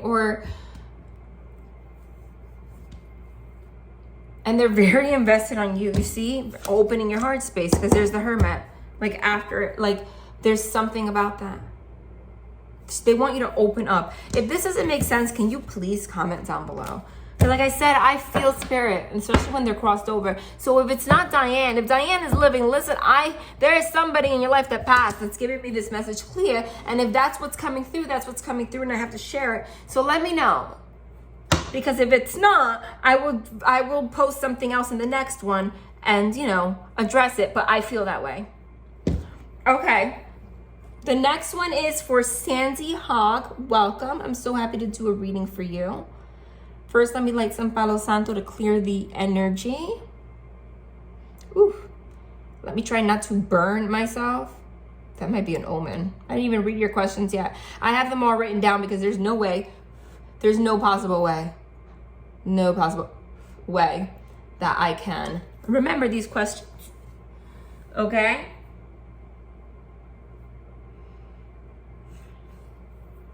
And let me shuffle. Right off the bat, let's see. Sandy, what are my next steps on my path? Any special messages from Spirit? What you're doing right now, keep doing it. You're meant to achieve more greatness than what you're allowing yourself to receive. Okay, that's what's supposed to see, because of double energy. Because you're constantly in your head and you're kind of refusing to heal and transform. That was very powerful. Okay? You have a very deep-seated melancholy. You're having lost in pleasure in your life in a lot of things. And it's because of double energy. That doesn't mean that you're a demon. It means, listen, please do the rituals that I share, because you do have a negative entity that's attached to you. And it might not have come from you. It doesn't mean that you're a demon, but you have had a lot of energy vampires that have been in your life that have literally attached themselves to you like parasites. You got to clear that out. Okay? You got to clear that out. Regardless, the divine is saying that they recognize everything that you're doing for the collective, that you're trying, that you're on a spiritual path. They see that and they commend you for it. But you're stuck in a place of constantly wanting to heal death and transformation, death and transformation, death and transformation. But you're constantly in a state where you get in your head, you get anxiety. This is overthinking. In the traditional tarot, this shows somebody that's on a bed, hands to face. They can't sleep sometimes. And then the devil energy goes into your brain. The only place the devil could live is in your brain. Okay, so it's like thoughts and thoughts and thoughts and ruminating, and then it makes you lose pleasure. There is, even though you want to serve the collective, let's say you have a spiritual business or something like that, right? Or you're trying to grow something like that. You're trying to give back to the collective somehow. You're not putting enough effort to it, the divine's saying, because you lose pleasure in everything. There might be like an element of depression. The devil does not have to just be like you know, like really bad stuff. The devil can also signify addictions, can also signify mental health issues. Because we don't have mental health issues when we're spirit, when we're in the spirit realm. Mental health issues live in our mind, in our carnal mind as human beings. And like I said, the only place the devil can reach you is in the mind.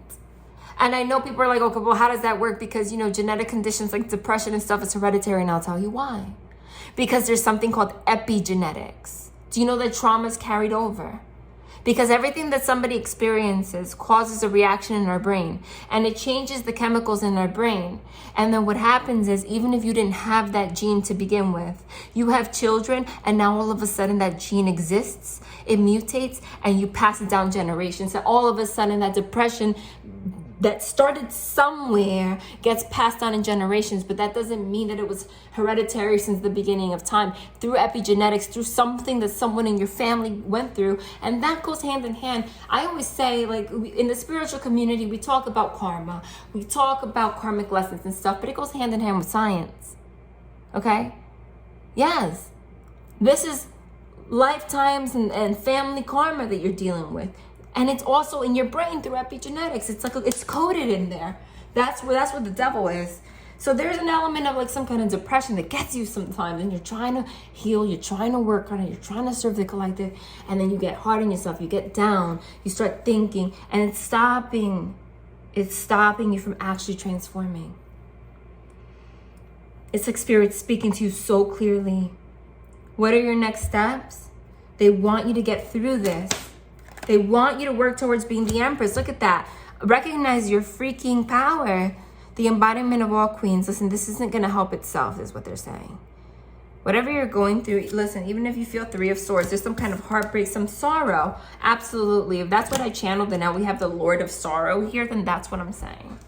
Sometimes you might say, like, I'm not depressed, but it's so subconscious. Sometimes it's subconscious. You don't even realize that there's like a melancholy deep in your soul that causes unworthiness and stuff. And you're a great person, but you keep sabotaging and ruining things. And you're genuinely trying to serve the collective. And the divine wants you to be the Empress, be the embodiment of all queens, and reach your full potential right now. And you're limiting yourself, okay?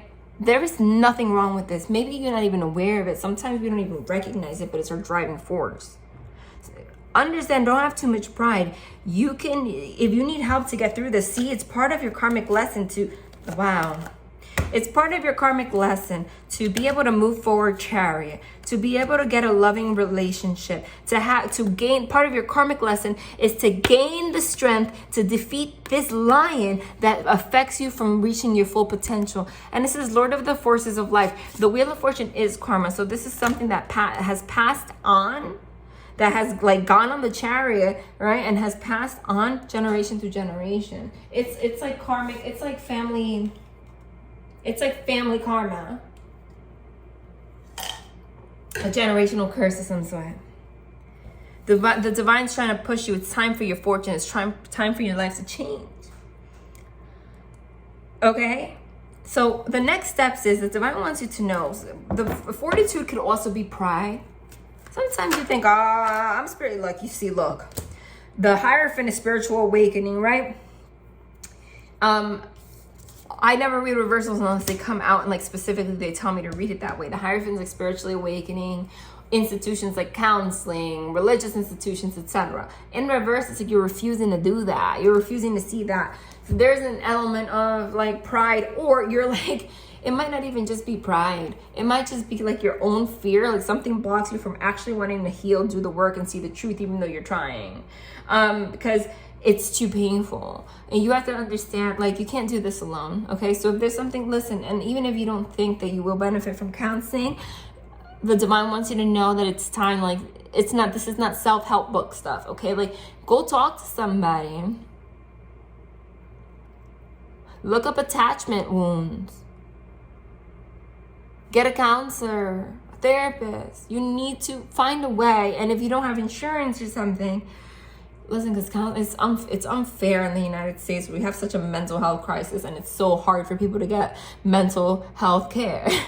If that's the case, like, be more proactive. There are some people on YouTube that have channels, and then they create like webinars and stuff for like $60 or something like that, you know? And if you spend that for this, you can do that for your health. That's what the divine wants you to do. And that's the steps that they want you to take. And this was the answer to both your questions in one. And you are meant to receive, you are going to receive so many blessings and greatness, especially in your spiritual path. And you are meant to share what you've gone through with the collective, but you got to put in more work. No shame in the game. Next is my beautiful Reyna Rodriguez. I love that name because Reyna means Reyna, it means queen. First, I gotta light this because we know we just did a reading before this. So I have to clear out the energy. Of course. I haven't even looked at your questions. Not that I don't care. I did in the beginning, but then I wrote them down. But there's no way that I can remember them all by myself at the top of my head. But I have them written down here. So I'm gonna shuffle. While I read this, will I get the promotion and higher salary beginning of 2023? And have I already met the person I am meant to come into union with? Yes. And listen, I don't give false hope because there are people here that have asked for readings where I told them hard no. And it breaks my heart to be that person, but I'm not here to give you false hope. Yeah, but this relationship is karmic as hell. Wheel of Fortune. You are still very much so in the middle. I know this was your second question, but I'll approach the first one after because this is the energy that I picked up first. But this is karmic as hell. People get confused. Listen, like twin flame connections are equally karmic as what people call the karmic or karmic relationships. Everything is karmic. You're learning lessons together. You're growing together. You understand? You're in the middle of that. God bless you. Okay? Even if it's just alone right now, you have met this person. You know who this person is. Okay? But you guys are both in the middle of learning a lot of lessons. Yeah, you're stuck. This is suspended in action. 7 of Swords. Oof. Lord of unstable effort. Whoever it is that you're supposed to be in union with has been someone that has either deceived you somehow. They've showed unstable effort. Usually, you know, my logical mind is like, screw this person. Like, what the hell? Like, why would you want to be stuck in suspension with someone that has, you know, showed you either deceptive signs or unstable effort, like in and out? Yes, but the thing is that they are reflecting something that has to do with you. And because the first card that we received was the Wheel of Fortune. So this, you guys are supposed to learn a lesson in regards to the instability that you have. You guys are stuck, or were, but you have met this person. But listen, this is not something that's going to come to pass anytime soon. But baby, it is, because look at what we got here. Wow, this combination. We got the freaking 10 of Cups, which is a union. The Lovers, which is a spiritual connection. The 4 of Wands, which is a union, a marriage, a home. And the Ace of Pentacles, which is a brand new, stable beginning. Could also be an offer of something stable, even an engagement ring. I know, it sounds like a freaking fairy tale, blah, blah, blah. Because this is like, I always say, like, these are quick readings. If I do a full reading, right? Those are like 2 hours long when I do full readings. For even like personal ones, so I can go like deep into it. So it's really easy in like 15 minutes to say, hey, you're gonna get married, boom, boom, boom, boom, boom. It's like a quick message because that's what you asked. But we know that it's easy for me to say this in 2 minutes, but that doesn't mean your journey's easy. I mean, you started with the Wheel of freaking Fortune.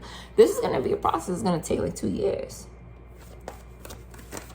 but it's not going to take 2 years for this person to come back into your life or for you guys to like talk about something. It's just going to, the whole process, like from start to finish, is that going to take that long. Now we have the 10 of Pentacles too, which is another union card. This is building a legacy, but only when you guys learn how to temper your emotions, your reactions, your shit. Look into attachment wounds. Excuse my language when I said that. Look into attachment wounds. They're guiding me to that. Okay, attachment wounds. That might lead you to a place where you need to heal, and that might also lead you to a place of understanding this person so you know how to approach them. Because, and as I said, that look right here, see, we have the Emperor, we're talking about them, with the Four of Cups and the Foolish Man. The Emperor is this person. The Four of Cups is somebody that like holds on to love, like does not give their love easily at all, okay? And I was just talking about attachment issues. So this would be the representation of a dismissive, avoidant attachment style for this person. Look into it. And if that's what they have, then you absolutely either have an anxious attachment style or a fearful, avoidant, aka disorganized. That one has two names. It depends, you know. Attachment. Look into it. But listen, this person's going to come into their power and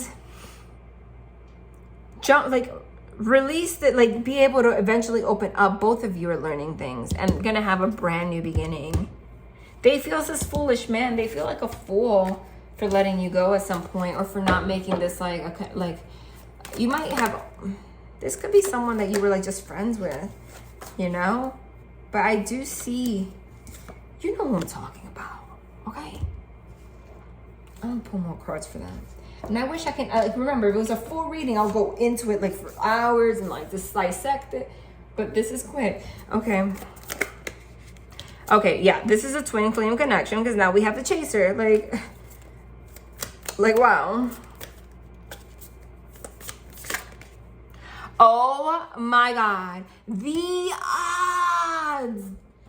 I get so excited when they confirm to this degree because there's no greater confirmation. Because I could just be giving you a message and be like, okay. But holy ish, what are the odds that of all of these cards, you're the first person that have gotten like you are the first person I've read for ever.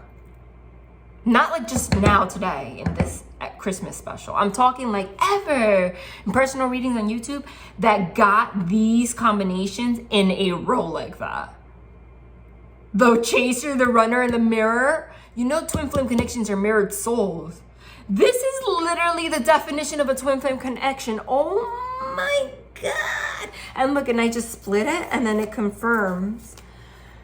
Butterfly, relationship evolving to the next phase, healing the inner child and growth. That's what a twin flame connection is about.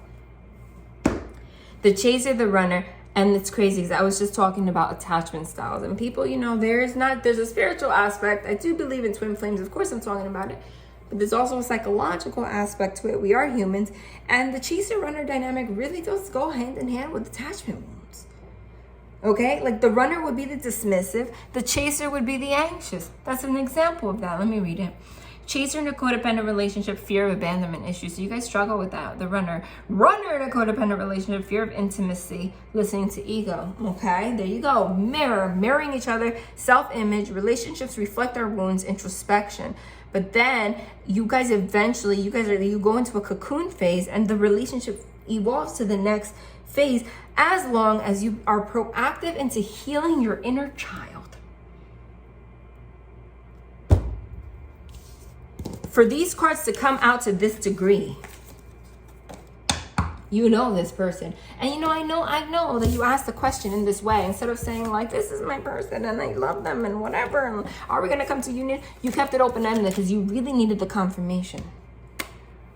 That's how I know that you either have a fearful, avoidant attachment or an anxious. Probably a fearful, avoidant could be possible because I feel like you really needed that confirmation. Like you were willing to pay the $60 and now give the question like clear as day to see what's gonna come out.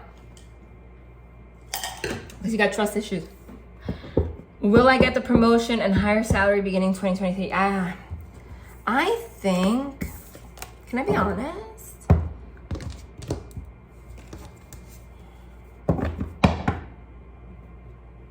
Are you a chef? I mean, maybe not. But there's like, I just random. I'm not sure if I'm picking up on that, but like the fact that I just split that and there's food. Like the food industry. I don't know. That was just like in my face. Right?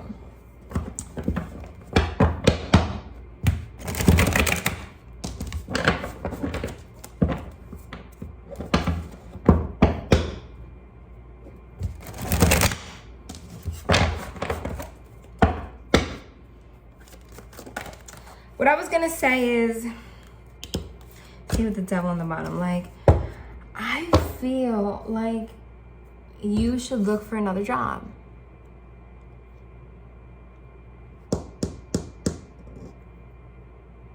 I don't think they're going to give you the promotion. And if they do, it's going to be not what you expect. Because this card says power, so they have some kind of power over this. But the Four of Pentacles is literally like someone selfish that holds on to their money. Pentacles is money. And it's devil energy. This is the devil. Like it's greedy energy. Like this is a clear as day, like people, this is clear as day message. Someone's not sharing your money. And that's what you asked. The day trader, costume designer. I mean, I don't know if those are omens, but. And if they do, it's very limited. Because it says power and devil. It means like they can offer more and they're not. The painter. The Queen of Swords is someone that's like kind of bitter too. Like, so you're going to be disappointed. Listen, yeah, look, Eight of Swords. Interference. I feel like something's going to interfere with this happening. I got to tell you the truth. This is a blessing in disguise. So the divine wants you. There is abundance. Yeah, you see? Oh my God. The Seven of Swords in this deck says futility. What does it mean when something's futile? When something's futile, it means you put work and work and work and work and work and work and work and work and work and work into something, and it never becomes fruitful. It never like turns into anything. Like it's almost like not that you're wasting your energy, but kind of. There is, if you start looking, there is an opportunity for you elsewhere that is going to bring you a lot more abundance. And you gotta like take the leap, man. I'm gonna confirm that for you. Hold on. What the heck? Look, want me to confirm that to you? We got the Six of Pentacles, which says success.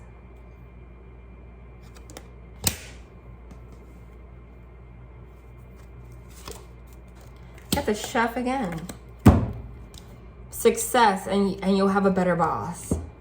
Or you are the freaking boss. I mean, please. And here we go with the Lovers. You're gonna have a change in job, and like that's gonna be around the same time that you're gonna come into union with this person I was talking about. So they just wanted to give you an omen of time frame, even though I didn't have to, like usually, like you didn't ask. But like around the time of this new job, you'll see when it starts to manifest. Remember that I said, oh, this is when this relationship is supposed to manifest as well. Like everything's about to change. Okay, that was a clear message. That was clear as day. But hold on.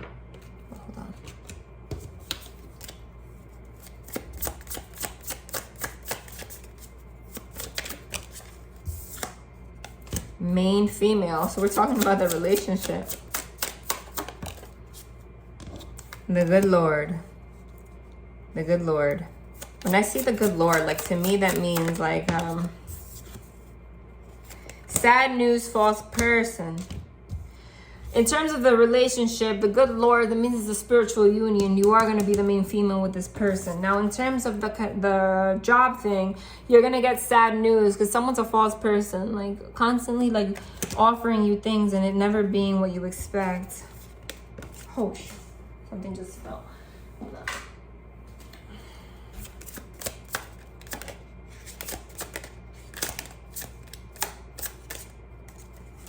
Hold on. Tell me more about this. A meeting. So yeah, a meeting. When I think about meeting, I think about work. It's sad news, false person, a meeting. I mean, that's what I think about. But if you go to... Yeah, I was going to say, but if you go and look for another job, you're going to have unexpected money. Like, you don't even expect it because it's not even on your radar. But you got to look. It's going to change. You got to go somewhere else. It's meant for you to go somewhere else. All right, Reyna. I hope this helped you. Okay. The next reading is for Alesia O'Neill. Welcome. I'm so happy that you booked, Alesia. I hope that the reading that I'm about to give you helps you with your questions and on your journey. First, I'm going to clear the energy of the readings that I just did.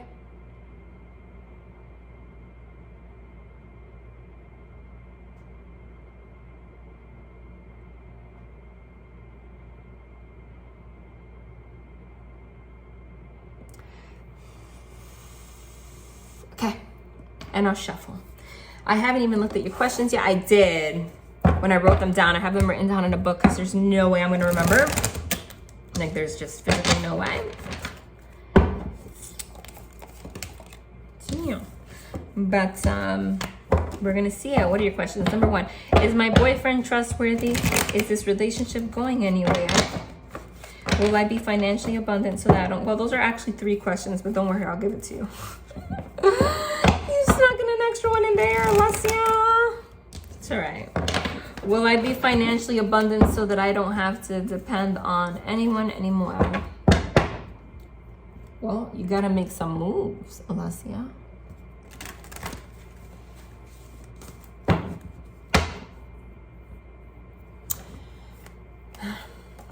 Is your boyfriend trustworthy? I'm not getting good vibes from him. I know that you're not getting, I know that you have, first of all, you have trust issues, but I feel like a very big, hold on. I feel like a, yeah, man, devil energy. I was going to say, I feel like a gaslighting energy from him, and I'm sorry. I have the disclaimer.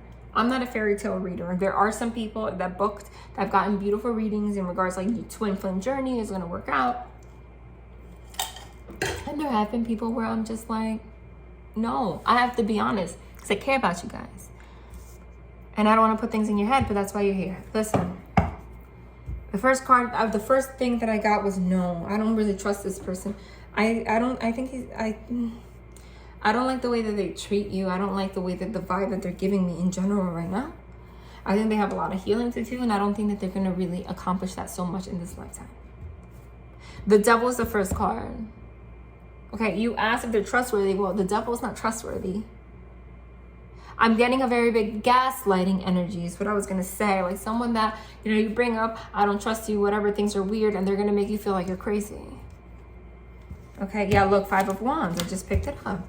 5 of Wands is, it says Lord of Strife. Strife means arguments. So there's a lot of arguments. There's a lot of conflict here. With the devil next to it, as I was saying, gaslighting, like that is a gaslighting energy. That means like there's devil energy while you argue with this person. And I think that you deserve better than that.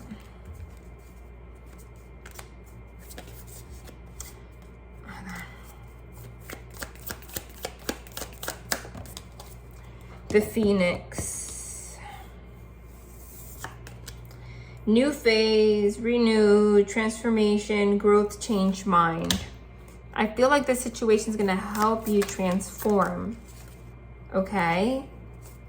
And grow, and it's going to change your mind about this connection. You see, because then it goes to not today. Not dealing her, avoiding a conversation, call a person, boundaries, still angry. Okay, while you hear, the more you heal, the more you realize this, and the more you're like, I can't.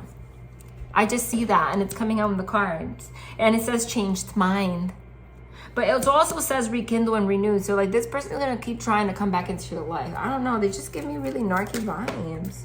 I'm sorry. Hold on.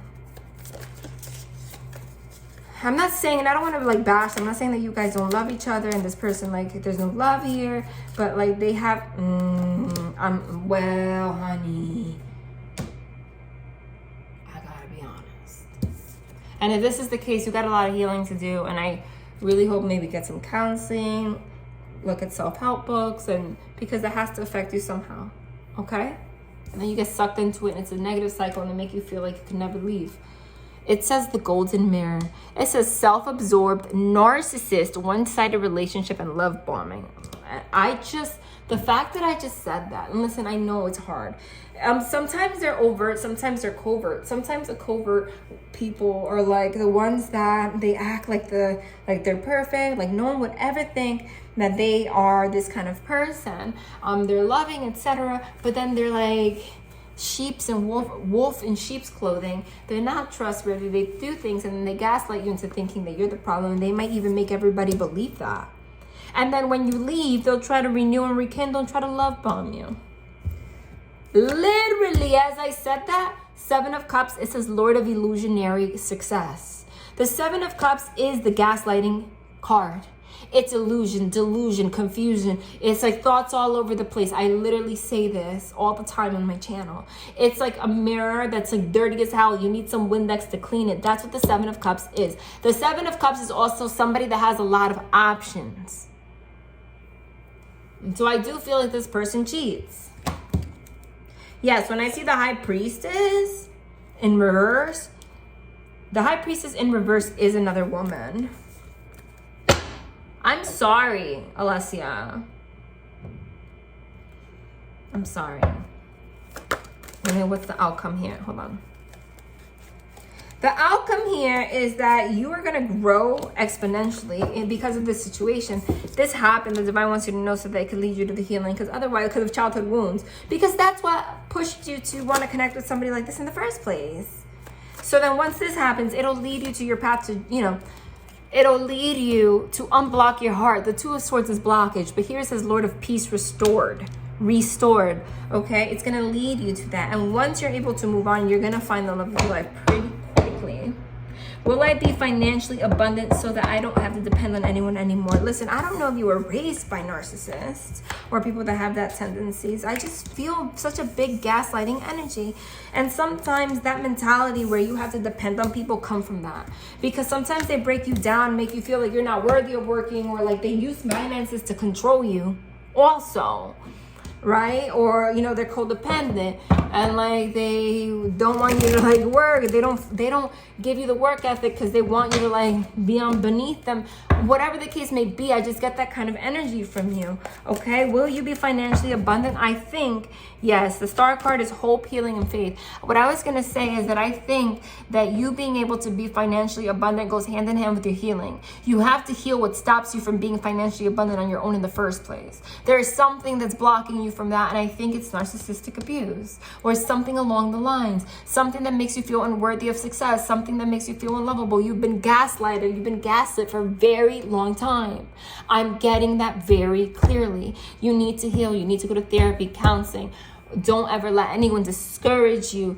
If you have access, look at YouTube videos about this kind of stuff so that you can heal. It's going to give you the drive that you need to finally, you might start small, you might struggle, but get a job and start, building your life. It's going to give you the confidence to manifest. You see, manifest the life that you want. This is Magus of power. Like, you have the power to manifest whatever you want. And there's something inside of you that has led you to believe that you don't. And that needs to be healed, Alesia. And when you push through, your life's going to change. You're going to have a different relationship that's beautiful. You're going to have a job. You're going to have everything. Okay? I hope that made sense. Okay, the next reading is for Jacqueline M. Thank you so much for booking. First, I have to light some Palo Santo because remember I did readings before you guys, so I want to make sure I clear the energy. So that the energy of, and the last one was kind of heavy. So I want to just make sure, even if it wasn't, I don't want the energy of the other readings to be infiltrating this space because this is your energy now. And I'll shuffle also. Let me see, what is my true purpose in terms of, my career path? When will I have a beautiful and fulfilling marriage?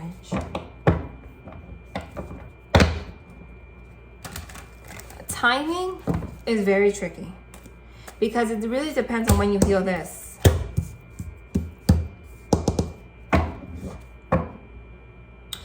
This could be like really sad, like sadness in regards to failed relationships, in regards to somebody that's in masculine energy. This could also be daddy issues that has led you to have like melancholy, like deep down inside, things that you actually have to heal. Okay? Like, you're not gonna have a beautiful and fulfilling marriage unless you do the effort to really work on what causes you to have loss in pleasure in the first place. That's what this card says. Melancholy, sadness, regret, like all of that. There's a deep sadness inside of you, even if you're not conscious of it, because of things that you've gone through in your childhood and things that you've gone through in relationships, and you doubt it and you don't trust or whatever, and you don't realize that like you've gotten to this place, and it might even be isolation, okay? And you deserve, yeah, you are going to have a beautiful marriage. And I just picked up the 10 of Pentacles. The 10 of Pentacles is a union. It's everything. It's abundance. It's creating a legacy with somebody. But first you have to take care of the sadness. You need help. Okay, that sounds bad, but it's only bad if you put a bad meaning to it. What's wrong with that? I was in counseling for like 15 years. Look at me, okay? And I still struggle like every day. So, you know, this is not something that you can go through on your own. I think that you need some counseling. You need to go find some like self-help books, etc., you know, so that you can have a brand new beginning, because there is a deep sadness inside of you that you're projecting onto every kind of connection that you have with somebody. Yeah. And then there's tower moments, sudden upheaval, constant, you know, like hurt, like issues and stuff like that. But look what we got here, dude. Wow. There's somebody that's in your life. You know this person already. Oh my God. The 10 of Cups and the 10 of Pentacles together is the epitome of a marriage. Is the epitome of a happy marriage, financially abundant in love. You guys are going to spiritually awaken together. You're going to be healing together.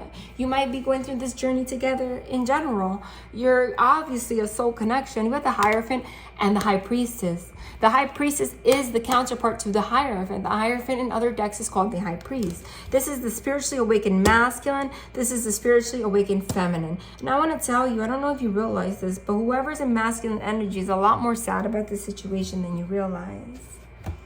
Okay? Okay? And if you don't even have somebody in your life, like I said, this could be something in regards to your childhood. And there's going to be a destruction to an old foundation for a new one to be built. But the fact that this came out with the 10 of Cups, it's like when you least expect it, your life is just going to like, it's just time to get married out of nowhere. Like everything just changes. Like you just reach that point. You don't even see it coming. And it happens, boom, when you least expect it. When I get the Ace of Swords, it means sooner than later. It's when you learn how to communicate properly, when you heal things. And the Ace of Swords is a brand new beginning. It's when you have clarity. The Knight of Swords is impulsive. It's also the fastest moving knight. So I don't see this taking like forever. But I'm not going to be like that person. It's like, you're going to get married next week. Like bullshit, okay? Like it doesn't work like that. To be completely honest, I see a good... Look, 2 of Cups. I was going to say, I see a good 1.5 to 2 years before this happens. And then I got the 2 of Cups, which is the number 2. Hold on.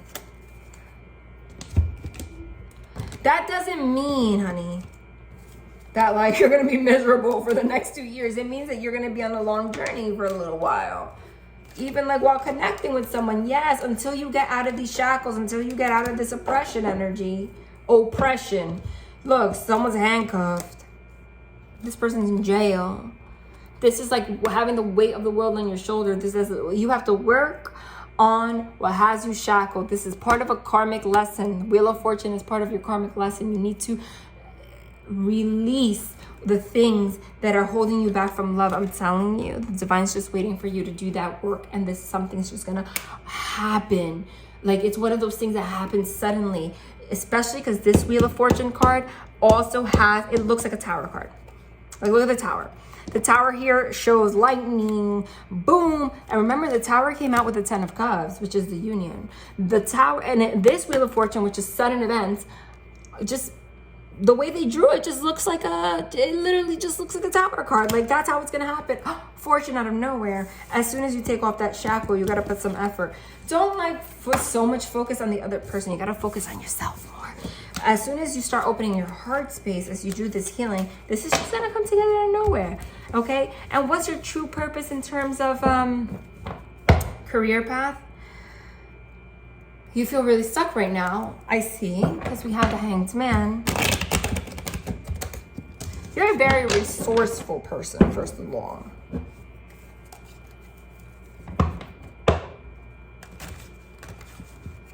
You're a very resourceful person. Do you know what that means? You could turn anything into gold when you need it. You can create anything that you want.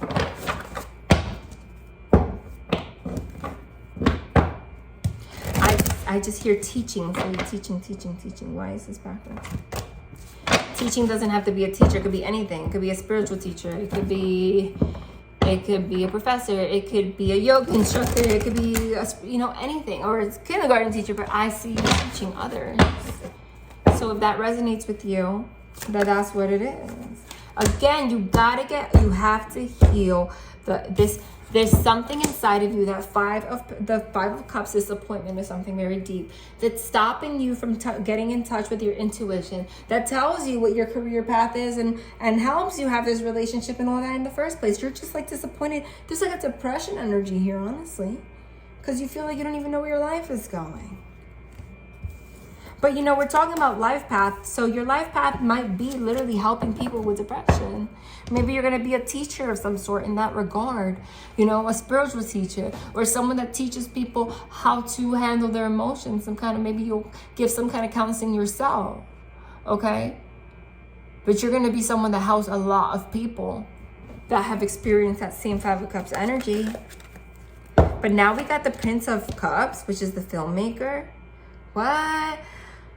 That to me kind of reminds me of like YouTube. I don't know if you wanted to start some kind of a channel or something. That might be an omen, honey, that you need to go for it. Look what just fell on the floor. But you got so much worry about finances, but it's gonna go fine, okay? That's what I see as your career path. That's what I see for your career path.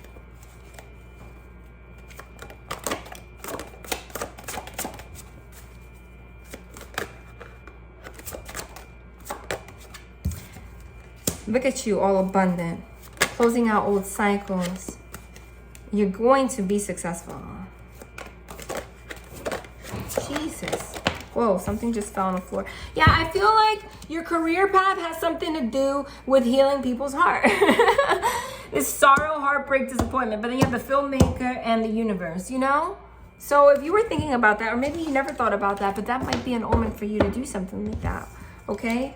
Or like counseling or something like that. If you've been getting that kind of inkling, that's what you need to do. And then here it says public defender, which is defending the underdog, because you've gone through so much. All right, Jacqueline, I hope that this helped you.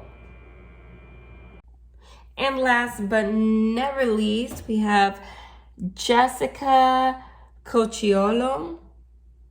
Okay. Hold on. We're going to light some Palo Santo since we just did a whole bunch of readings. I don't want their energy to infiltrate our personal space, Jessica. Okay, I wrote down what you were asking over here. Of course, there's no way. I wrote them all down. I did read it a while ago, but there's no way I remember. So let me see. Oh, I did write a note here that you heard about me from Ireland, from Cognitive Connections. I'm not sure who that is, but that's cool. But I am curious. Did you hear from me? Because does she have a channel? Did she, was it like a suggested video that came after her video? Or did she actually mention me in a video or something like that? I'm just curious. That's pretty cool. Okay. You said, let me read this. Okay. We'll get into this. Are there tarot readers that can influence what the cards say and try to stop twin flames from uniting? Girl, don't even, before I even channel anything, I am going to channel for this. But I'm also just, that's a topic that I brought up on this channel so many times, okay? And not just about affecting twin flame unions, but yes, of course, and unions in general. We have a responsibility, okay? As watchers of tarot, to know what information you're taking in and to know, okay, what is good, what is bad, what comes from the light, what comes from the dark. I say it on my channel. I don't know if you're new, if you've been here for a while, but I mention it all the time that every reading is an intuitive exercise. That's how I phrase it on my channel. Meaning it's a two-way street, right? I channel, I show you the cards, but don't force it to fit. Use your intuition to know if something fits with you, if something doesn't feel right, you know? Because this is not supposed to be an experience from one person, you know, like the boss telling you what to do or what it is. If your intuition, that takes the power away from you. How can I... We're a collective effort here. I'm a medium, yeah.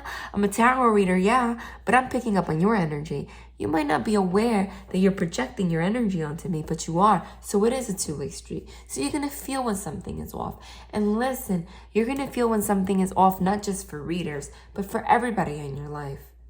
You ever still stand next to somebody and you just get like weird vibes? Or you look at someone random, like walking down the street and you're like, something's off about that person. Even dogs. You ever see a dog just randomly bark at someone and you're like, what? They haven't barked at anyone. Why are they barking at this random person? It's because vibes, energy is real. There's a lot more to human beings than what you can see. And this is the thing about tarot that bugs me on YouTube, okay? At the end of the day, like, I'm a medium, I'm a tarot reader, whatever. But there are like freaking thousands of readers on YouTube. I remember like just a while ago, there was like maybe a couple, and now it's like a thing. Anybody can open a channel, truly, and start pulling cards and saying whatever. You can get a tarot book, you know, and read what it means, you know, and then just say that you have some kind of skill and do it. That's the truth, okay? Not everybody is a medium. And honestly, a lot of people, a lot of tarot readers on YouTube are toxic as fuck, okay? Sometimes I scroll through my YouTube and I'm just appalled. I'm just appalled because I just read the I don't even click on. Sorry, my device turned off as soon as it was your turn, and then after that it just kept turning off. I've never had more difficulty. I haven't had difficulty this entire time until I got to your reading, but that right there is an omen. It's like as soon as we were talking about how appalling these things are, you know, the device stopped. It's like the divine's telling you to please stop watching so many tarot readings. Like, pick a person or two people that you feel intuitively, you know, are from the light, that you can resonate with. Because anyone can open a YouTube channel. And there are people that are here just projecting their own bullshit and projecting their own toxicity and projecting their own dark energy. You never know what lower level entities they are connecting with and sharing. You could always tell it's a lower level entity when you see... when you freaking see the name of these readings, like that can just be so like awful. It's either one or two things. They're either always like Disney stories or they're always awful. And you know what kills me the most is that then I see these, you know, these readers with these titles and then they get like the most views ever. And I'm like, this many, like I'm saying like 45,000 people. I'm like, this many people are attracted. That's what the devil does. The devil attracts. Okay? That's the truth. Sometimes I see some people posting stuff and I'm just like, how are people trusting this? You really gotta, the divine's saying you really gotta tap into your intuition and know what's for you and what's not.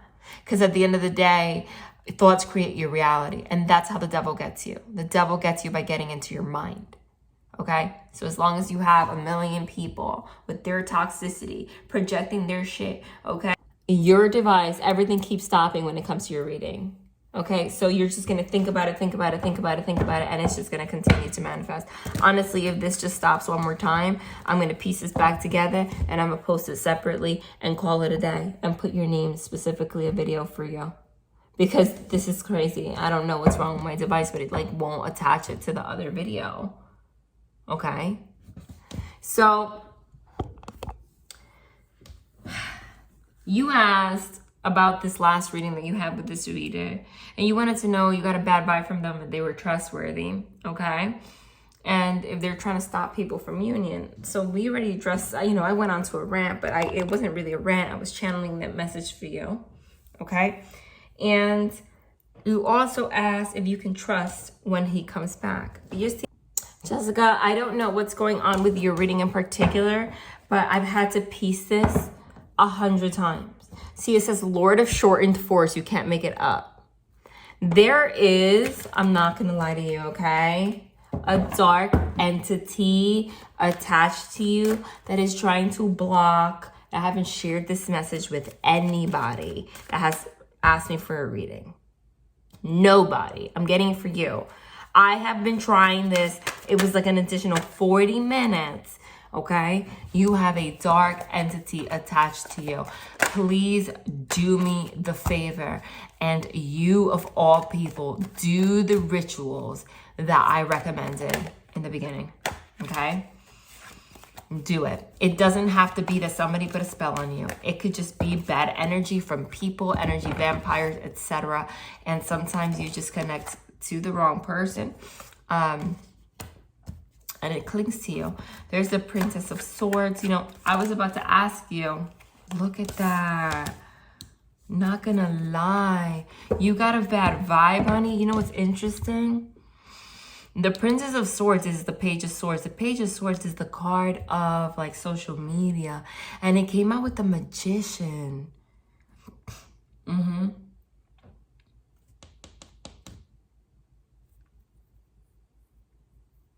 And it came out with the Magician. That's crazy. Because I'm not gonna lie to you. When I read your question, I was like, maybe she's paranoid. But then I channeled it, and I'm like, dude, no, she's not. No, she's not. No, she's not. And that's a confirmation right there. Princess of Swords with a Magician. This is social media and a magician, like a tarot reader. Somebody that was messing with your energy. And whatever the hell dark entity that was attached to them is clinging to you, honey. Oh my God, the chills. It's the devil. Jessica, I am so sorry. I almost judged you when I read this question. I'm so sorry. Because I was like, why would anybody I'm like, maybe she's paranoid. Maybe she doesn't want to let this person go because the other reader said something negative. But as soon as I channeled it, I focused, I was like, wait, she's not kidding. No. Because, a lot of people, no offense, a lot of people send questions sometimes and I'm just like, honey, you're delusional. But you're not. No. That's correct. Look. Holy shit. Look at this combination. I'm sorry that I'm reacting like this while I'm reading. I'm shocked by it too. I'm in it. The Page of Swords, the Princess of Swords is the card of social media, followed by the Magician. So it's like energy work, tarot, etc. The reading that you got. Next to the Devil, which is devil energy, everything that we spoke about, followed by the Nine of Swords, Lord of Despair and Cruelty. The Nine of Swords is anxiety, overthinking, something like somebody said something to you in devil energy that got you all up in your head. No, I don't know who that is that you're listening to, but you have to be very, yes. Look how this just flipped out. The divine brought you here for protection. To give you those protection rituals and to clear your mind. The divine has your back. Okay? So be thankful. Thank the angels. Thank God. Okay? They led you here. I work with the light. Now we have the Emperor. That's who we're talking about. With the Five of Wands. Lord of Strife. Argument.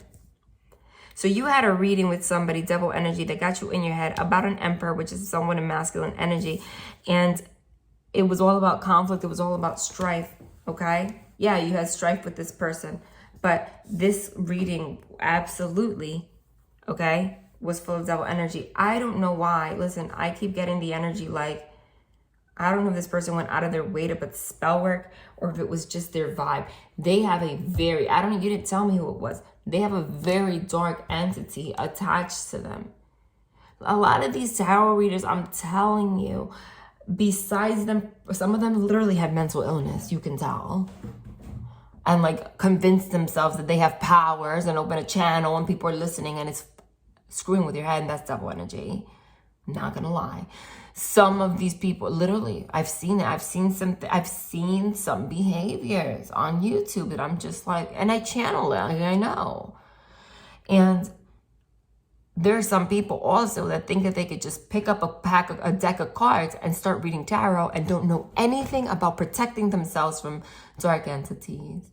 They don't know anything about like spiritual work, you know? And they don't know the dangers of that. You can connect, you don't know who you're connecting to. You could be connecting to good spirits, you could be connecting to bad spirits. And the bad spirits disguise themselves while you're doing your magician work, aka reading tarot, as the light, but it's really the devil, to bring anxiety, to bring strife. That's the truth. That's why I always say, be very careful the readers that you watch, because not every reader has actual experience with spirit and knows the dangers of it. It is dangerous. There are dark entities. And the thing about a dark entity, like an energy vampire, if it's attached to somebody and it's already sucked all their energy, then what happens is they're going to project it onto what they do. And then the energy clings to you. And that energy, that dark entity, officially attaches itself to you like a parasite. Because now the information that you got from that reading is in your head, 9 of Swords. Now the devil's in your head. It literally says, through a reading, the devil went in your head in regards to a masculine energy and some conflict you had with them. This, like, literally spirit just spoke to you. Look, like, in order. Princess of Swords, which is social media, followed by the Magician, which is a tarot reading. Somebody through social media did a tarot reading that put devil energy in your head, okay? Says 9 of Swords, which is anxiety, etc. Says Lord of Despair and Cruelty, okay? Caused you some despair. It was really cruel, but it's devil energy. They had an entity. And this was in regards to an Empress with masculine energy and the strife that you had with them. That reading was bullshit. Be mindful. You have to, and it's not just about the readers that think that they can just pick up tarot cards and not know anything about spirit, and they could be not protecting themselves from dark entities. But that's the dangers of you watching 100 tarot readings, Jennifer, excuse my language, Jessica, because they can attach themselves to you. It's like an infection. Please be careful. So no, this person's not trustworthy. No.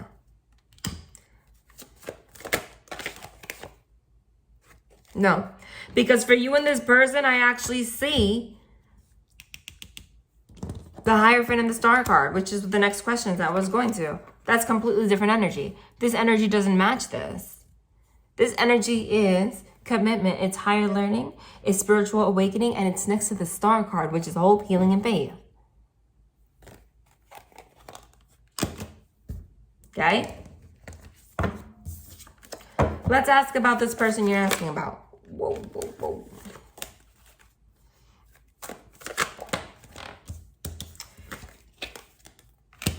Universe card, which is the World card. 4 of Pentacles. 10 of Wands. That was a 9 of Pentacles. I don't even know. Yes. You guys are in the middle of an extreme karmic lesson. You got 2 heavy cards in the middle and 2 beautiful cards, Major Arcana, which is major energy, sandwiching it. Like this is the bread, this is the contents. The Universe card is a closing out of a cycle. And the Wheel of Fortune is a cycle. The Wheel of Fortune is karma. It's a karmic lesson. You are in a karmic journey with this person.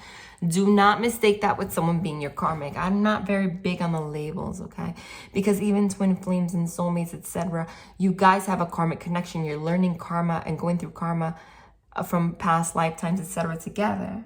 So that is where you guys are in the middle of the journey, to close out cycles. And the lesson is, I said, I'm asking about the other person. This person has a hard time opening up and they're full of burdens. The 10 of Wands is, and it says Lord of Oppression, burden, heaviness. They tend to oppress. They could be a very controlling person. With the 4 of Pentacles is someone that controls everything, holds it to themselves, like doesn't share. This could be someone with very dismissive tendencies, and they're very oppressive.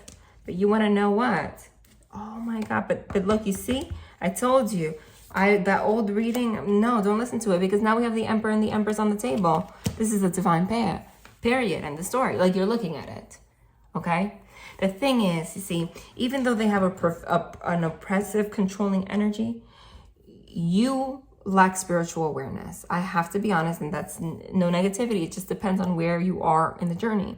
The divine wants you to work a little bit more on self-awareness, self-reflection. I know you're healing. I know you're trying, but there's a lot of things that I feel like you can focus on the other person, what they're doing wrong, and you have to look within a little bit, because the reality is this person's just mirroring a lot of aspects of yourself. You could be very oppressive. You could be a burden. You could be combative. You could be reactive. Okay? Nobody has to deal with that. Even if you have a reason, even if you're mad, even if you went through trauma, no one has to deal with that, Jessica. That's what I'm getting. That's what I'm channeling. But you're meant to be together. It's like you feel oppressed by this person and this person feels oppressed by you. You guys are basically battling reflections of each other. Okay? Can you trust him when he comes back? Well, that's going to be a choice, huh? You have trust issues. If I were you, I would look into attachment styles. Okay? You might be a fearful avoidant. I'm just getting that. Look into it. If not, look into the other ones, but I'm channeling that. So Google that, and no shame. Okay? It'll help you on your path's journey to, and you have reason not to trust them, but I feel like you're also not allowing opportunity to heal because of the lack of trust. Okay?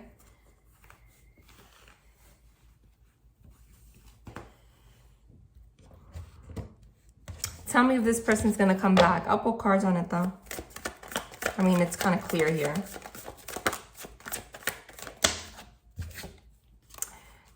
They're going to message you passionately, but it's going to be something very small. They're still going to be holding back when they communicate, okay? That's going to piss you off. That's the truth. That's going to piss you off. Oh, look, as I said that, no lie. That's going to piss you off. Look, it's going to be like a tower moment. A tower moment is like something sudden, like an explosive. Somebody out of nowhere is going to come back around. The Judgment card is someone from the past returning, someone coming back around, but it's also good. It's also good because it's also like Judgment Day, releasing all your baggage, etc. I said someone's going to piss you off. There's the Queen of Swords. That's you. With a freaking man's head chopped off. But that's also the divine saying, listen, you guys have a lot of issues. Every time they come back, that's why you keep separating, etc. Because I'm sorry, Jessica, I don't know this, but I don't know you and I don't want to blame you, but I feel like you cut people off or you get very mad very easily or you're combative or something. So this person holds back their love because of that, because that scares them. I'm not saying they're perfect. They might be a dismissive or something like that. Look into it. Attachment styles. But you're very easy to cut his head off. So he doesn't feel welcome. And then right away, he comes forward. It's not what you expect. They're still holding back. You have like a fantasy in your head of how you want them to come begging and all that. They're not going to beg. Nobody needs to beg you, Jessica. You're not the queen of the universe. Please excuse me. I love you, but you're not. I got to tell you how it is. You said they always come back begging. No, they don't. Men have to respect themselves too. No matter if they fucked up. Nobody needs to be. You can't just expect people to be crawling to you. And the simple fact that you already expect that someone's going to come back begging means that off the bat, you're going to start a problem with them because they're going to come forward as a normal person. And that's not going to be enough for you because you want them to beg. You want them to do all this. Don't you realize that that's just a reflection of your own insecurity because you don't feel like someone loves you unless they make some big grand thing like that? And that's not what love's about. I think you do have a fearful avoidant thing you have to look into. I have to be honest. Because I'm seeing it here. It's like this person's is going to come forward. But they're still going to hold back a little bit. But they want you to know that that's natural. Because you guys haven't talked. You had arguments. Even if it was their fault. Like you don't even give space for that. Then it's not going to be what you expect. You're going to chop their head off. Remember, this is what's coming out the cards. But the divine is saying, but you, honey, you have the power when this happens. Instead of allowing this to happen, to let the tower crumble, like destroy the old foundation of how you used to act and bring judgment to the situation for once and for all. Like to come from a different place, from a more healed place. Okay? But you know, see, like I said, this person's your mirror. He's the King of Swords. He could be oppressive. You could be oppressive. Both of you. 1, 2. You guys are twin flames. That's why. Okay? But you're going to go nowhere if you're not letting them in and he's not letting you in and you're not letting him in and he's not letting you in. Can you trust him? Yes. Fortitude, strength card. He's not coming to harm you, honey. 2 of Cups. This person, 2 of Cups, Lord of Love. This person loves you. This person has feelings for you. This person has every feeling inside, even though they might not say it, to want to build something. But I feel like you never give them an opportunity because you expect so much and then you punish so easy. And you know what? They might be very similar. That's why you guys trigger each other. Okay? So I want you to trust him when he comes back. That's your question. I want you to trust him. And I want you to chill out. And please look into the fearful avoidance stuff. And if that doesn't resonate, look for other attachments. But I'm just getting that. All right, love and light.